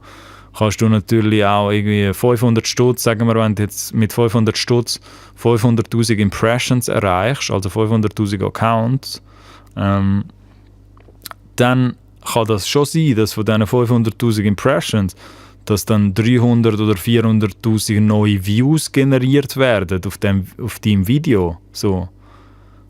Das heisst aber nicht, dass die 300 oder 400'000 neuen Views, die entstanden sind, oder die Impressions, dass die halt auch bleiben, langfristig bei dir, dass die auch nachhaltig bleiben. Und das ist halt auch der Unterschied zwischen, gut, was ist halt dann organischer Konsum, wo wahrhaftig wegen dir dort ist, oder Musikhörerkonsum, wo halt einfach entstanden ist wegen Einflüssen von außen oder weil man sich jetzt halt auf YouTube mit dem Beispiel halt Views eingekauft hat oder Impressions. Und das ist nichts Schlimmes per se so. Aber das muss auch alles zum richtigen Zeitpunkt passieren, weil wenn du nachher einfach mit einem Video jetzt da stehst, wo du beworben hast für 2-3 Wochen und du stehst nachher dort mit 500'000 Views, aber hast immer noch einfach 30 Kommentare, dann versteht man vielleicht jetzt der oder diejenigen, die jetzt viel auf YouTube sind, verstehen das, wenn ich sage, ja gut, aber dann stimmt das Verhältnis halt irgendwann einmal nicht mehr. So. Die Zahl ist zwar grösser, eben, nochmal, du hast eine Reichweite bekommen, so, der Blender, wie ich ihn so schön nenne, aber wegen dem konsumieren nicht mehr Leute dieses Zeug. So. Die Zahl ist einfach grösser. Aber alles, was danach kommt, das müsste dich interessieren. Wenn du jetzt den nächsten Upload machst, nächsten Musik-Upload, und nachher generierst du nur noch 10'000 Views, dann weisst du halt, ja gut, das eine ist halt eher auf eine unnatürliche Basis passiert und das andere ist dein natürlicher, organischer Konsum. So. Das ist wichtig, dass man das ein bisschen versteht. Weil die Views, jetzt genau in dem YouTube-Kosmos halt vor allem, das kann man sich auch alles einkaufen. Heisst nicht, dass das etwas Schlimmes ist, wenn man Werbung schalten tut, also wenn man auch Instagram Promoted Posts macht oder so. Das ist nichts Schlimmes. So. Es kann auch etwas daraus entstehen. Aber da kommen wir dann später oder in einer anderen Folge sicher auch noch dazu, wenn halt Vermarktung Sinn macht und Budgets und halt Geld investieren in Marketingaktivitäten. So. Das ist nichts Schlimmes. Dort muss man aber einfach in dem ganzen Oberkontext jetzt oder in dem ganzen Thema, was ist organischer Konsum, wie kann man Reichweite steuern oder wie kann man organischen oder unnatürlichen Konsum steuern, muss man halt einfach sich bewusst sein, dort gibt es halt auch Mittel, wie man das unnatürlich pushen kann. So. Und in einem Idealfall macht man halt das zu einem guten Timing, also auch dort wieder so der schlaue Marketingmanager oder irgendwie Labels, die das perfektioniert haben über die Jahre, wissen dann vielleicht auch teilweise, wenn sie halt das Werbegeld einsetzen oder die Features. Aber es wird vielmal auch vielleicht nicht richtig eingesetzt zum richtigen Timing. Das passiert auch so. Also nicht nur bei Labels, sondern auch bei Künstlern, die halt das Gefühl haben, das muss das jetzt hure schön aussehen, die Zahl, und eben wegen dem mache ich dann das Medienfeature und alles so. Oder wegen dem gehe ich jetzt meine Facebook-Posts boosten.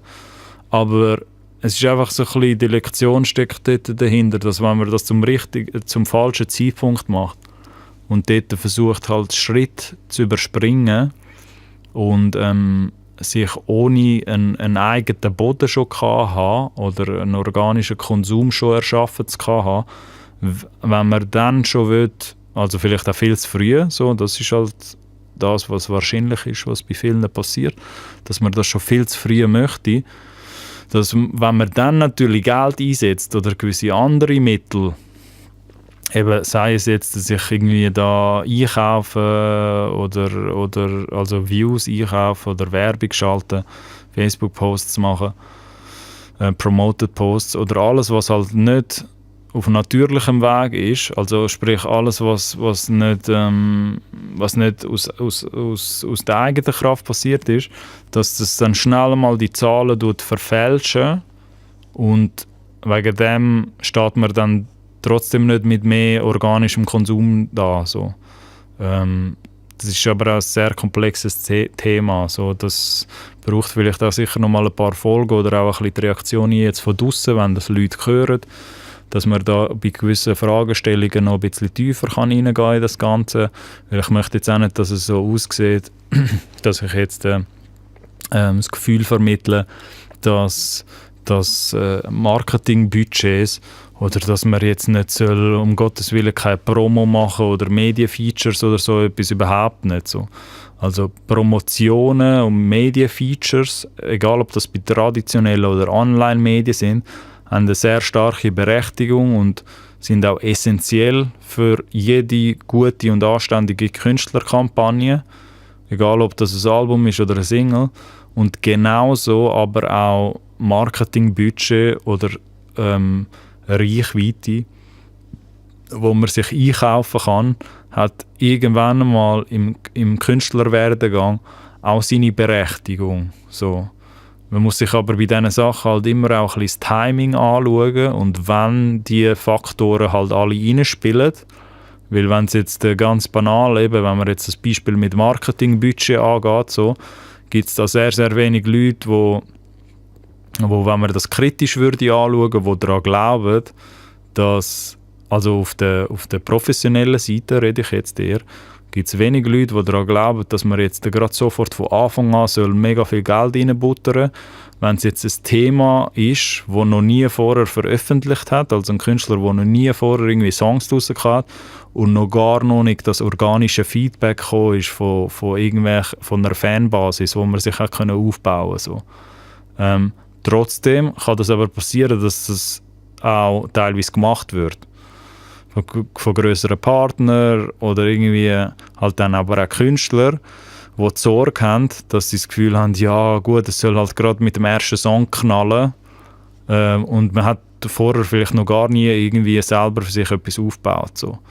Darum, wenn man etwas rausziehen sollte aus dieser Folge, so, ist das, dass man dort in so Fall halt eher Geduld soll haben. Ich bringe die ganze Thematik auf, um eher aufzuzeigen, ich sehe im Moment mehr Beispiele von Leuten oder von Künstlern in der Schweiz, ich rede hier von der Schweizer Musikindustrie, die versuchen, mit gewissen, sei es jetzt Medienfeatures, Influencer-Features oder irgendwelche Marketingaktivitäten, auch bei neuen Künstlern, das unnatürlich zu boosten, anstatt ganz kritisch und ehrlich darüber zu reden, hey, vielleicht bei einem Newcomer, bei einem ganz neuen Künstler, muss man zuerst einmal 2, 3, 4 Jahre das Groundwork machen, eben den Boden aufbauen, organisch. Und das geht halt dann länger. Das ist der längere Weg, so. Das soll sich auch jeder bewusst sein, jeder Künstler, dass das nicht von heute auf morgen kommt. Und wegen dem ist das Thema wichtig oder soll die Folge soll eher dem soll eher den Leuten helfen, die so ein bisschen damit am Ringen sind. Ja gut, was soll ich jetzt alles machen? Soll ich jetzt Promo machen? Soll ich dort schon Facebook-Promoter-Posts machen? Soll ich schon bringt es das Instagram-Posts machen? Also das alles zu boosten und so.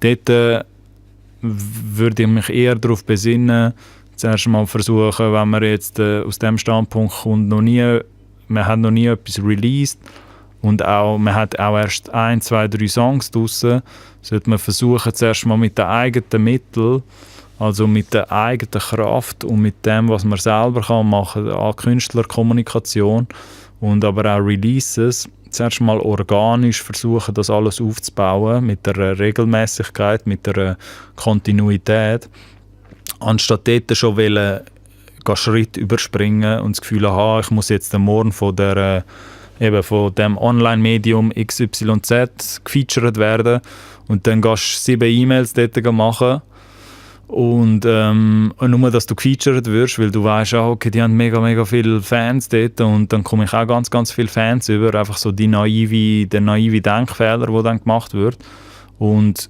dann verwünscht man vielleicht das falsche Medium oder die falsche Plattform, wo leider dann auch die Naivität ausnützt bei einem Künstler und findet, ja gut, wir machen mit dir etwas, obwohl du vielleicht, eben Stichwort Industry plant, obwohl du vielleicht gar noch nicht so weit bist oder das timingmäßig noch gar nicht hast, so, also noch auch gar keinen Boden hast oder irgendeine Reaktion von draussen und das braucht es halt dann nicht zwingend. So. Wenn man jetzt ein bisschen zurückgeht in dieser Folge, würde man halt sehen, was ich dort dazu gemeint habe. Aber das braucht es halt nicht zwingend für eine Plattform oder ein Medium, um dich zu featuren.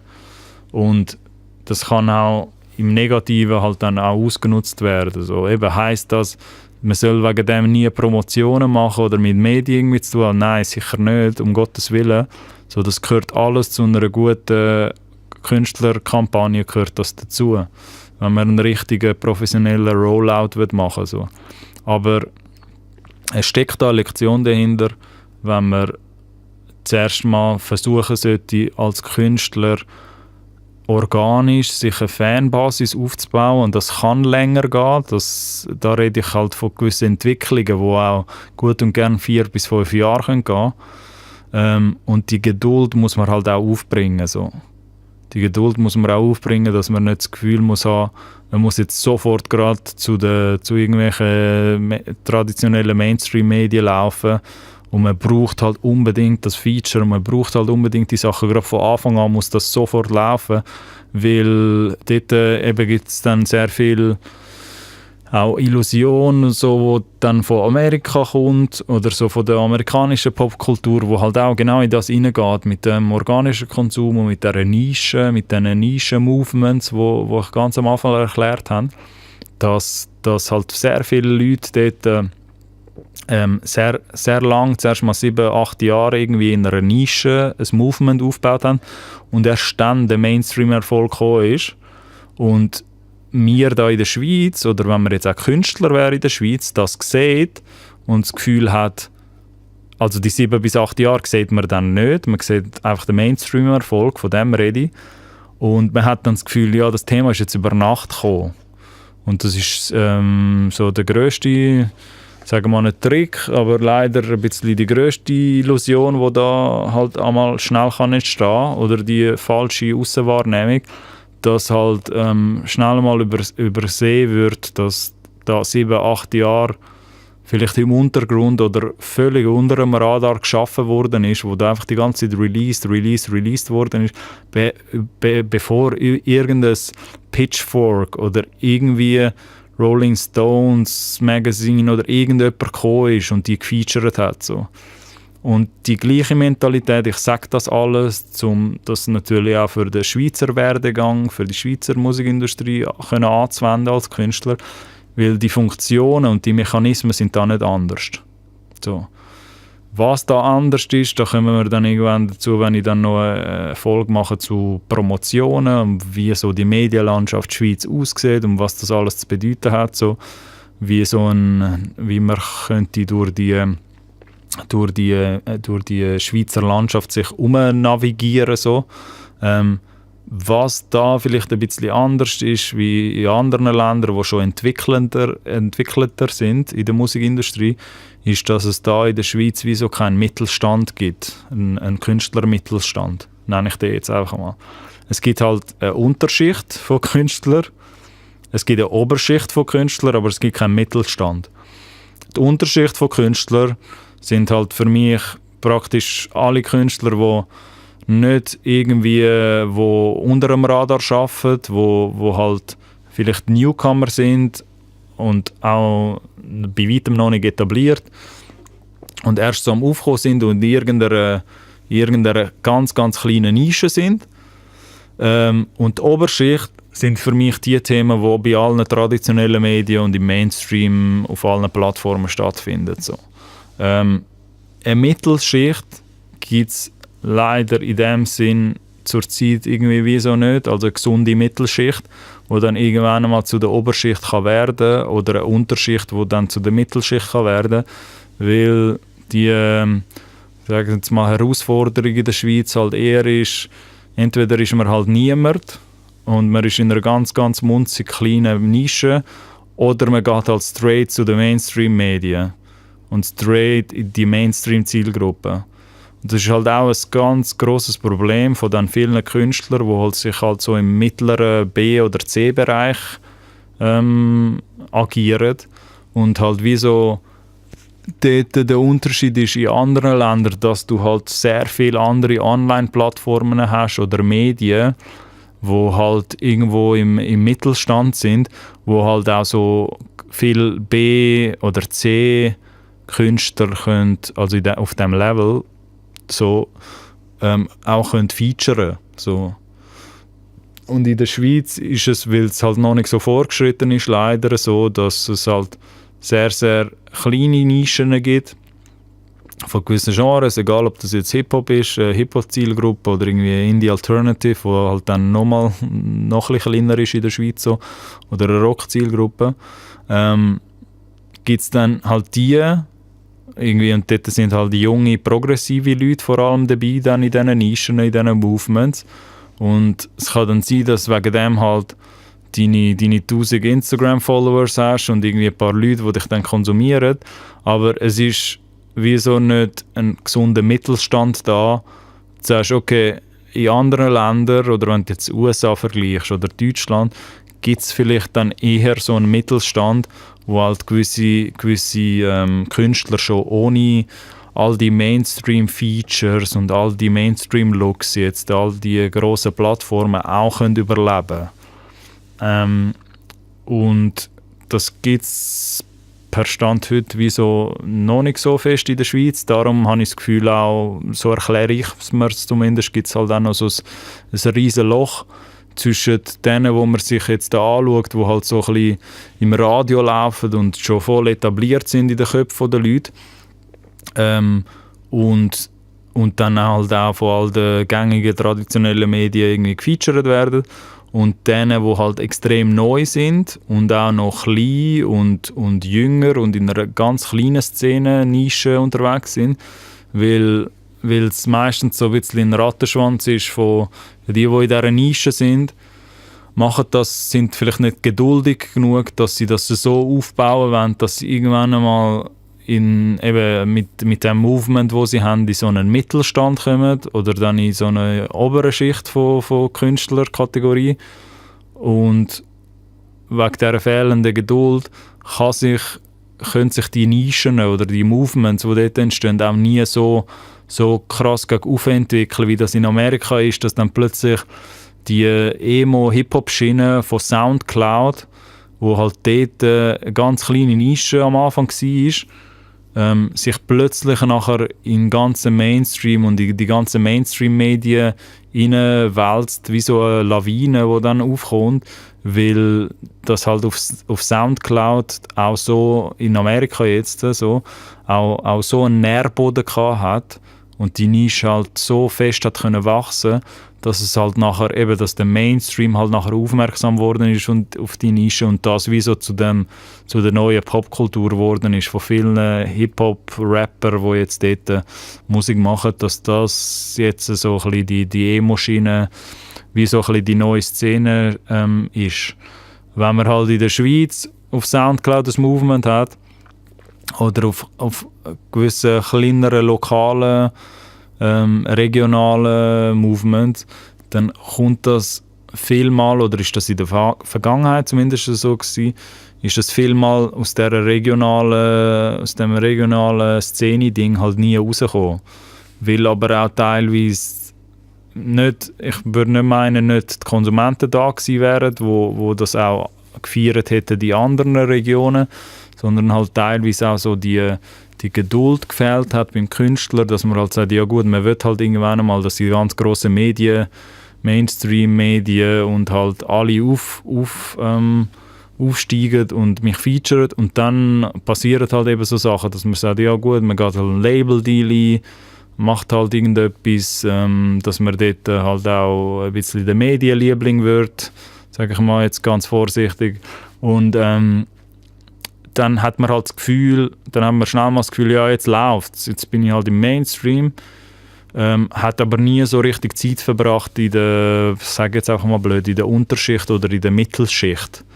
Und die Unter- und Mittelschicht für eine Künstlerentwicklung, ohne dass ich da jetzt noch in dieser Folge zumindest jetzt mega neu in das Detail rein würde gehen, die Unter- und Mittelschicht ist aber für alles, was mit dem organischen Wachstum zu tun hat, mit der organischen Entwicklung extrem, extrem wichtig.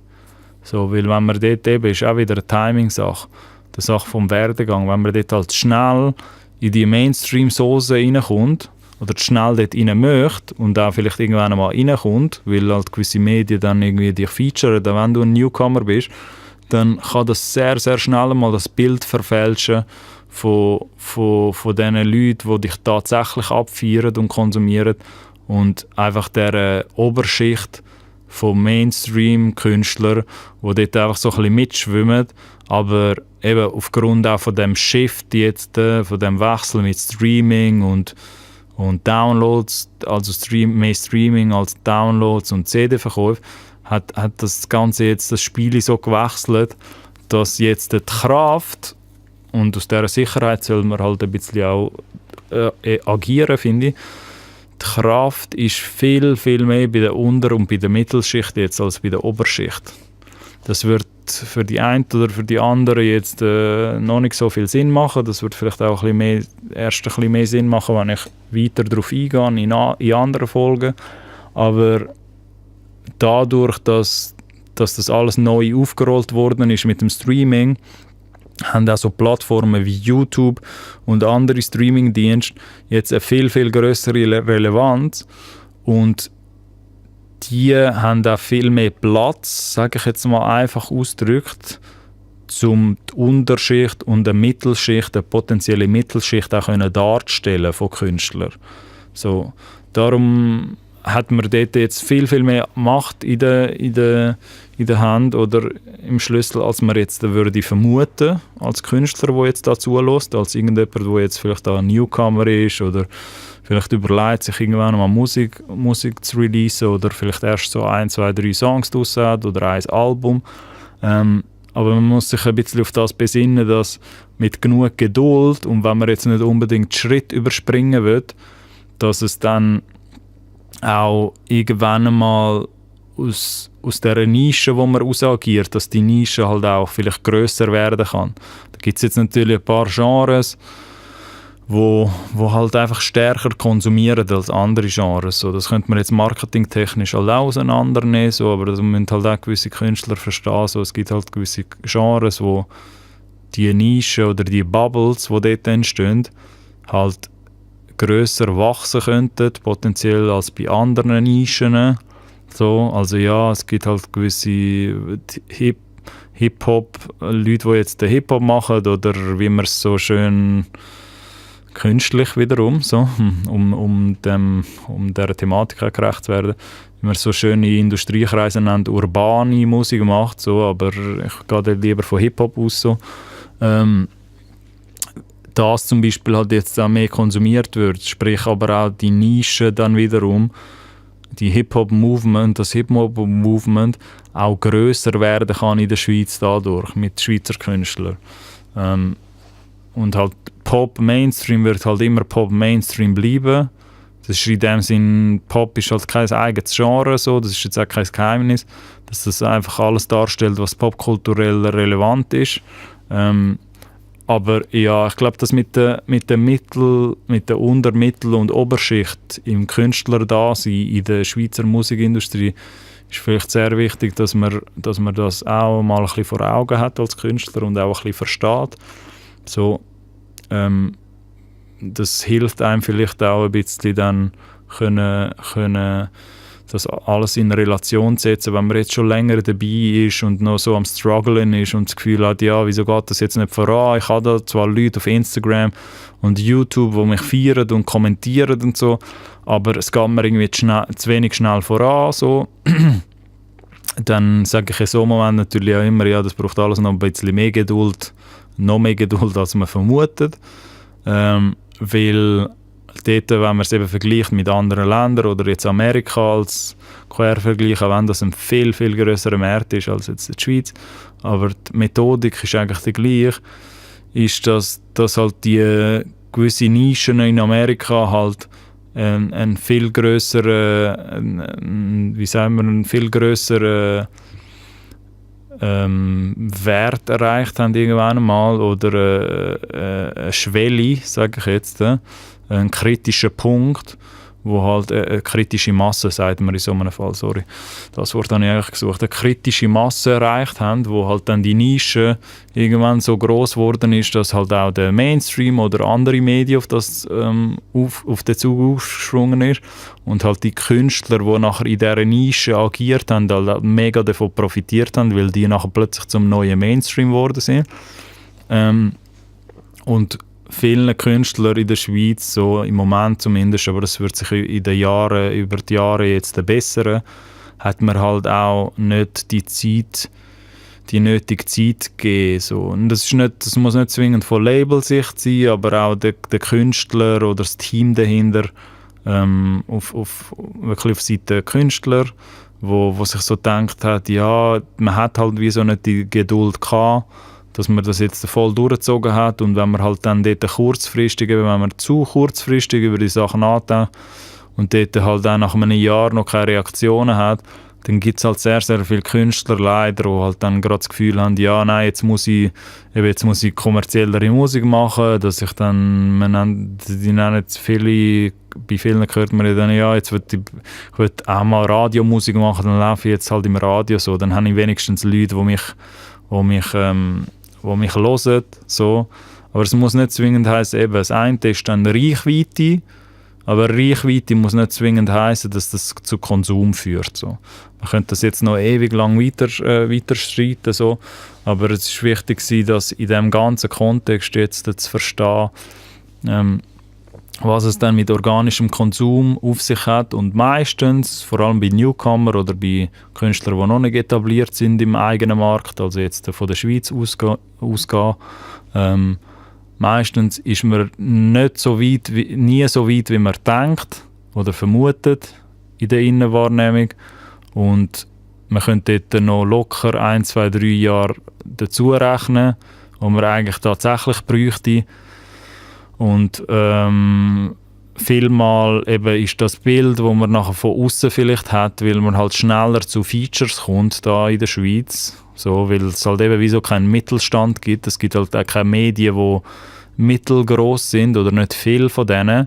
Es gibt halt nur ganz grosse Medien oder gar keine Medienfeatures so meistens, weil es halt den Mittelstand wieso im Moment nicht gibt, einen gesunden Mittelstand von neuen Künstlern, hat man halt nachher schnell mal das Gefühl, ja gut, ich habe die Geduld nicht und will halt nachher gerade die ganz fetten, grossen YouTube-Shoutouts und irgendwelche Online-Media-Features so. Obwohl man aber nicht so wirklich erkennt, dass das nicht so viel vielleicht nützt. Es kann etwas nützen. Ich sage das jetzt auch alles nicht oder erwähne das alles nicht, zum behaupten, das bringt gar nichts. Aber die richtige Zielgruppe schlägt halt dort durch auch Reichweite. So. Richtige Zielgruppe schlägt Reichweite. Das ist ganz wichtig zu verstehen. In dem Kontext, dass halt dort eben die Unterschicht und die Mittelschicht von diesen Künstlern, wie ich sie vorher erwähnt habe, eigentlich eine grössere Macht haben, als man vermutet, weil die haben halt das ganze Internet und Social Media und YouTube auf ihrer Seite. Aber man könnte jetzt halt den Case machen, dass die meisten das einfach noch nicht, oder in der Schweiz der Stand noch nicht so weit ist, dass die meisten wissen, wie man das ausnutzt richtig. Für das ist der Podcast da auch ein bisschen, oder der Collab-Podcast, der da ein bisschen helfen soll. Darum sitze ich da jetzt an dem Samstagabend und tue das da in meinem Studio aufnehmen, um auch mit diesen Worten vielleicht ein bisschen weiterzuhelfen bei dieser Sache oder ein bisschen einen Kontext geben, was es jetzt mit dem organischen Konsum auf sich hat. Genau, jetzt weiss ich nicht, was ich noch alles da soll besprechen. Auf Zielgruppe und Reichweite sind wir eigentlich eingegangen insofern. Genau, dass halt alle Reichweite von dieser Welt nichts nützt, wenn man halt dafür nachhaltig den Konsum nicht feststellen kann, wegen dem Feature, das passiert ist. Eben, das war das Beispiel mit den 100 Streams pro Tag, wo nachher trotzdem wieder auf 100 Streams pro Tag runterfallen nach dem Feature, weil das halt nichts gebracht hat. Es könnte aber auch im Umkehrschluss etwas bringen, dann würde man aber auch in so Analytics-Tools sehen, dass es nachher plötzlich mit mehr Streams pro Tag weitergeht. So. Aber das alles soll auch nicht heißen, dass man da keine Promo-Stories machen oder Promo-Features, sondern da gehen wir noch in einer anderen Folge auf das ein, was das alles mit Promotion und Medienlandschaft Schweiz alles auf sich hat. Oder was es jetzt noch alles für Aktivitäten gibt, die man auf YouTube könnte machen. Aber genau, nach allem, was jetzt gesagt worden ist, was führt zu organischem Konsum? So.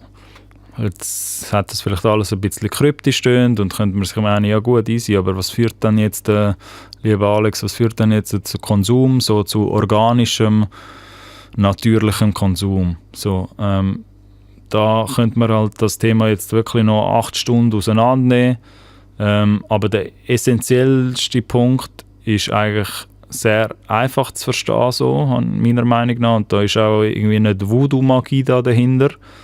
Wenn du es schaffst, nachhaltig, ich muss es vielleicht anders ausdrücken, wenn du es schaffst, kontinuierlich qualitative Musik in einem halt regelmäßigen Abstand zu releasen, Und mit qualitativer Musik rede ich da natürlich halt auch von Produktionsstandards, die sich vielleicht auch immer erhöhen würden. So. Oder halt einfach musikalisch natürlich, dass das Ganze qualitativ immer besser wird, von Release zu Release. So. Wenn du das anbringst, kontinuierlich, dann hat man auch die Chance, dort eine nachhaltige Fanbase und halt einen Boden für sich selber zu erschaffen. That's it.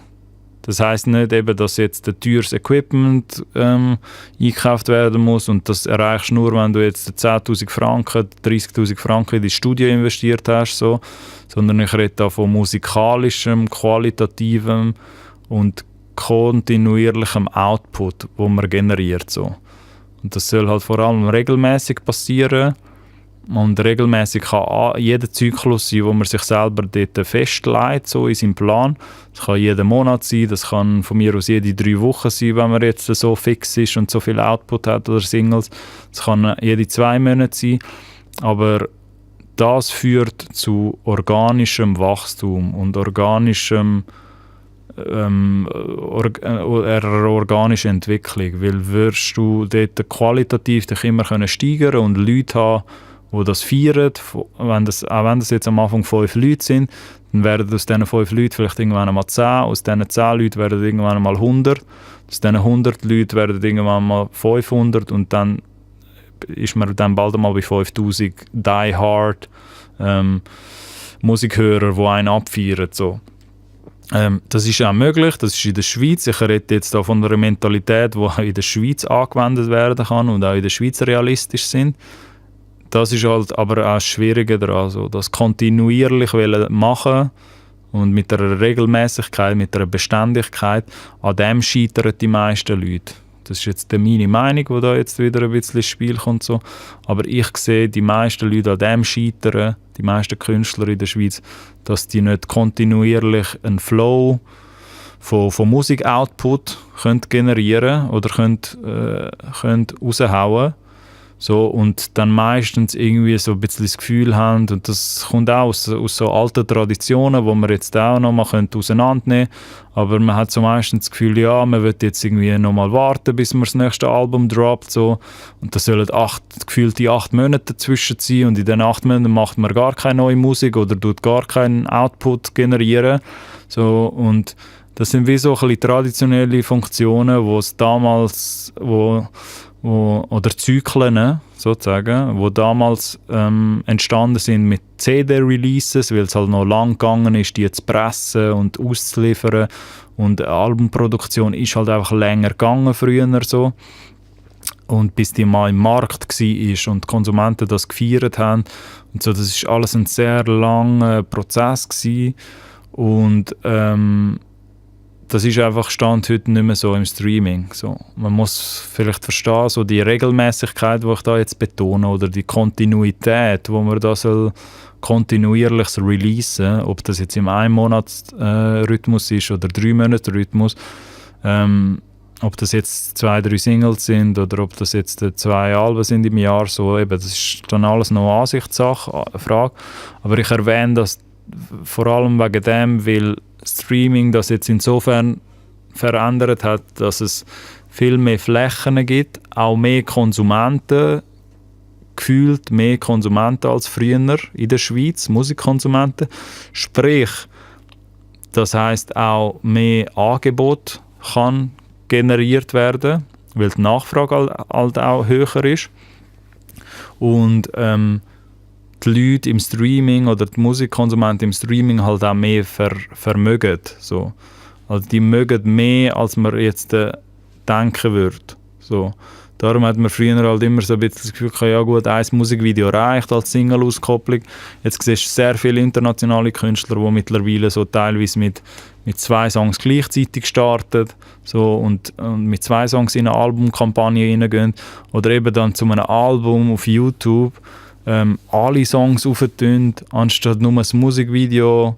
Das ist natürlich alles passiert wegen dem ganzen Streaming-Wandel, weil man gemerkt hat, die Leute, wenn es qualitativ gute Musik ist, dann wollen das Leute konsumieren. Und alles, was man jetzt machen muss als Künstler in der Schweiz, ist so ein bisschen der traditionelle Mindset ein bisschen fallen lassen, in dem Status quo, wo wir uns jetzt befinden, und sich auf dem Standpunkt besinnen, dass organischer Konsum nicht automatisch, aber die Chance, also nicht automatisch kommt, aber die Chance um einiges vergrößert werden und um einiges hat noch sehr, sehr viel Potenzial in der Schweiz, darum erwähne ich es, wenn man dort einfach, wenn man es schafft, regelmäßig und kontinuierlich qualitative Musik zu releasen. Weil Streaming funktioniert dort schneller, aber schneller heisst nicht weniger langfristig. So. Wegen dem, auf so einen Fall kommen wir dann auch noch, wenn es um den Künstlerkatalog geht, um was es jetzt für neue Tücken gibt oder was man jetzt dort achten muss im Streaming. Aber das bedeutet auch, dass die Leute im Streaming halt sehr, sehr viel mehr Musik verkraften, als man würde vermuten jetzt als Künstler selber. Und in der Schweiz gibt es eher einen Musikmangel, einen Musikoutput-Mangel. So, ich glaube, das müssen die Leute verstehen, so, dass sich Labels, oder nicht nur Labels, ich rede da jetzt nicht im Namen von Labels, um Gottes Willen, das ist jetzt meine Meinung so. Ich habe das genug lang vorher gemacht, so, aber das ist jetzt meine Meinung. Es ist eher ein Musikmangel da.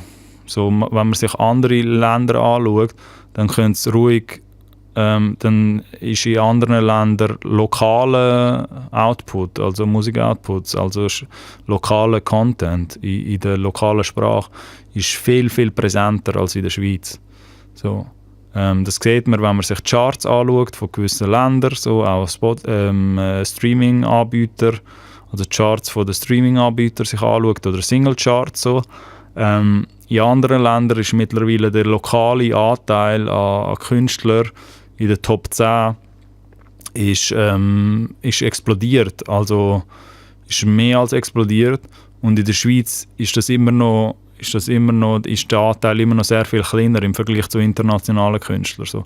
Ich verfolge jetzt eher die Theorie, dass es mit dem zu tun hat, dass sehr viele Künstler in der Schweiz das auf traditionellem Weg so gelernt haben, dass man halt nur jede 2 Jahre ein Album rausbringt und ja nicht zu viele Singles im Vorfeld, weil dann gibt es keine Album-Sales mehr und so. Und neue Generationen von Künstlern und vor allem junge Künstler haben jetzt die Chance, den Teufelskreis, jetzt sage ich mal, zu brechen und zu verstehen, dass im neuen Streaming-Zeitalter die Kontinuität und die Regelmäßigkeit und der Zyklus, der Release-Zyklus viel schneller ist und auch die Konsumenten viel mehr vermögen von dir, also viel mehr Musik noch verkraftet, also viel mehr, als man jetzt im Kopf denkt.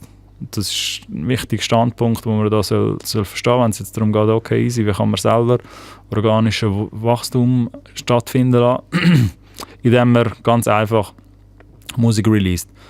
Ich rede jetzt nicht davon, viel Musik releasen, 18 Singles in drei Wochen, aber mehr gefühlt, jeder, der das jetzt hört und Künstler vielleicht ist oder schon mal Sachen veröffentlicht hat, mehr als das, was du oder diejenige jetzt gerade im Kopf hat. Die Wahrscheinlichkeit ist recht hoch, dass man jetzt im Moment noch einen sehr, sehr geringen Output und eher langsamen Release-Zyklus hat. Und gewisse Labels und die Industrie als Ganzes hat das eigentlich schon verstanden, dass noch viel mehr soll kommen.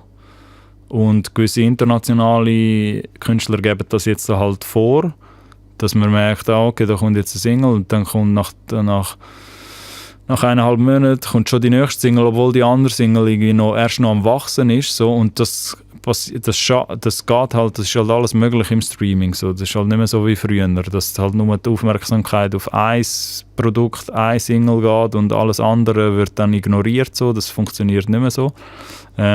Und wichtig wäre jetzt einfach auch, dass die neue Generation von Schweizer Künstlern und auch etablierte Künstler genauso können die Mentalität auch auch eher annehmen, weil es kommt nur dir selber schlussendlich zu gut. So. Und es ist wichtig, dass man das versteht. Aber eben, da kann man dann gerne, wenn es dann noch mehr Fragen hat, auch in den Kommentaren noch weiter auf das eingehen.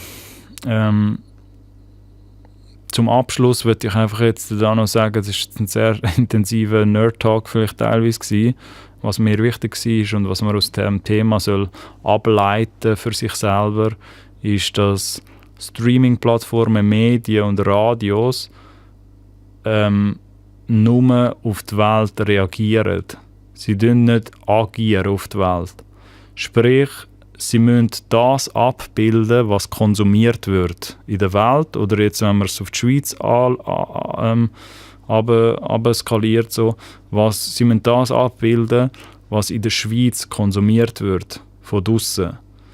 Damit die Stories jetzt abgebildet werden können, in diesen Plattformen oder Medien, braucht es draussen kreative Köpfe oder Content Creators, die diese Stories erstmal erschaffen tun. Sei es jetzt Musik oder irgendeine andere Kunstform. Aber weil wir ja da in einem Musiktag sind, so geht es in diesem Beispiel jetzt mal darum, dass Plattformen, Medien, Radios, Streamingdienste, die können nur etwas abbilden, was es auch draussen in der Welt gibt.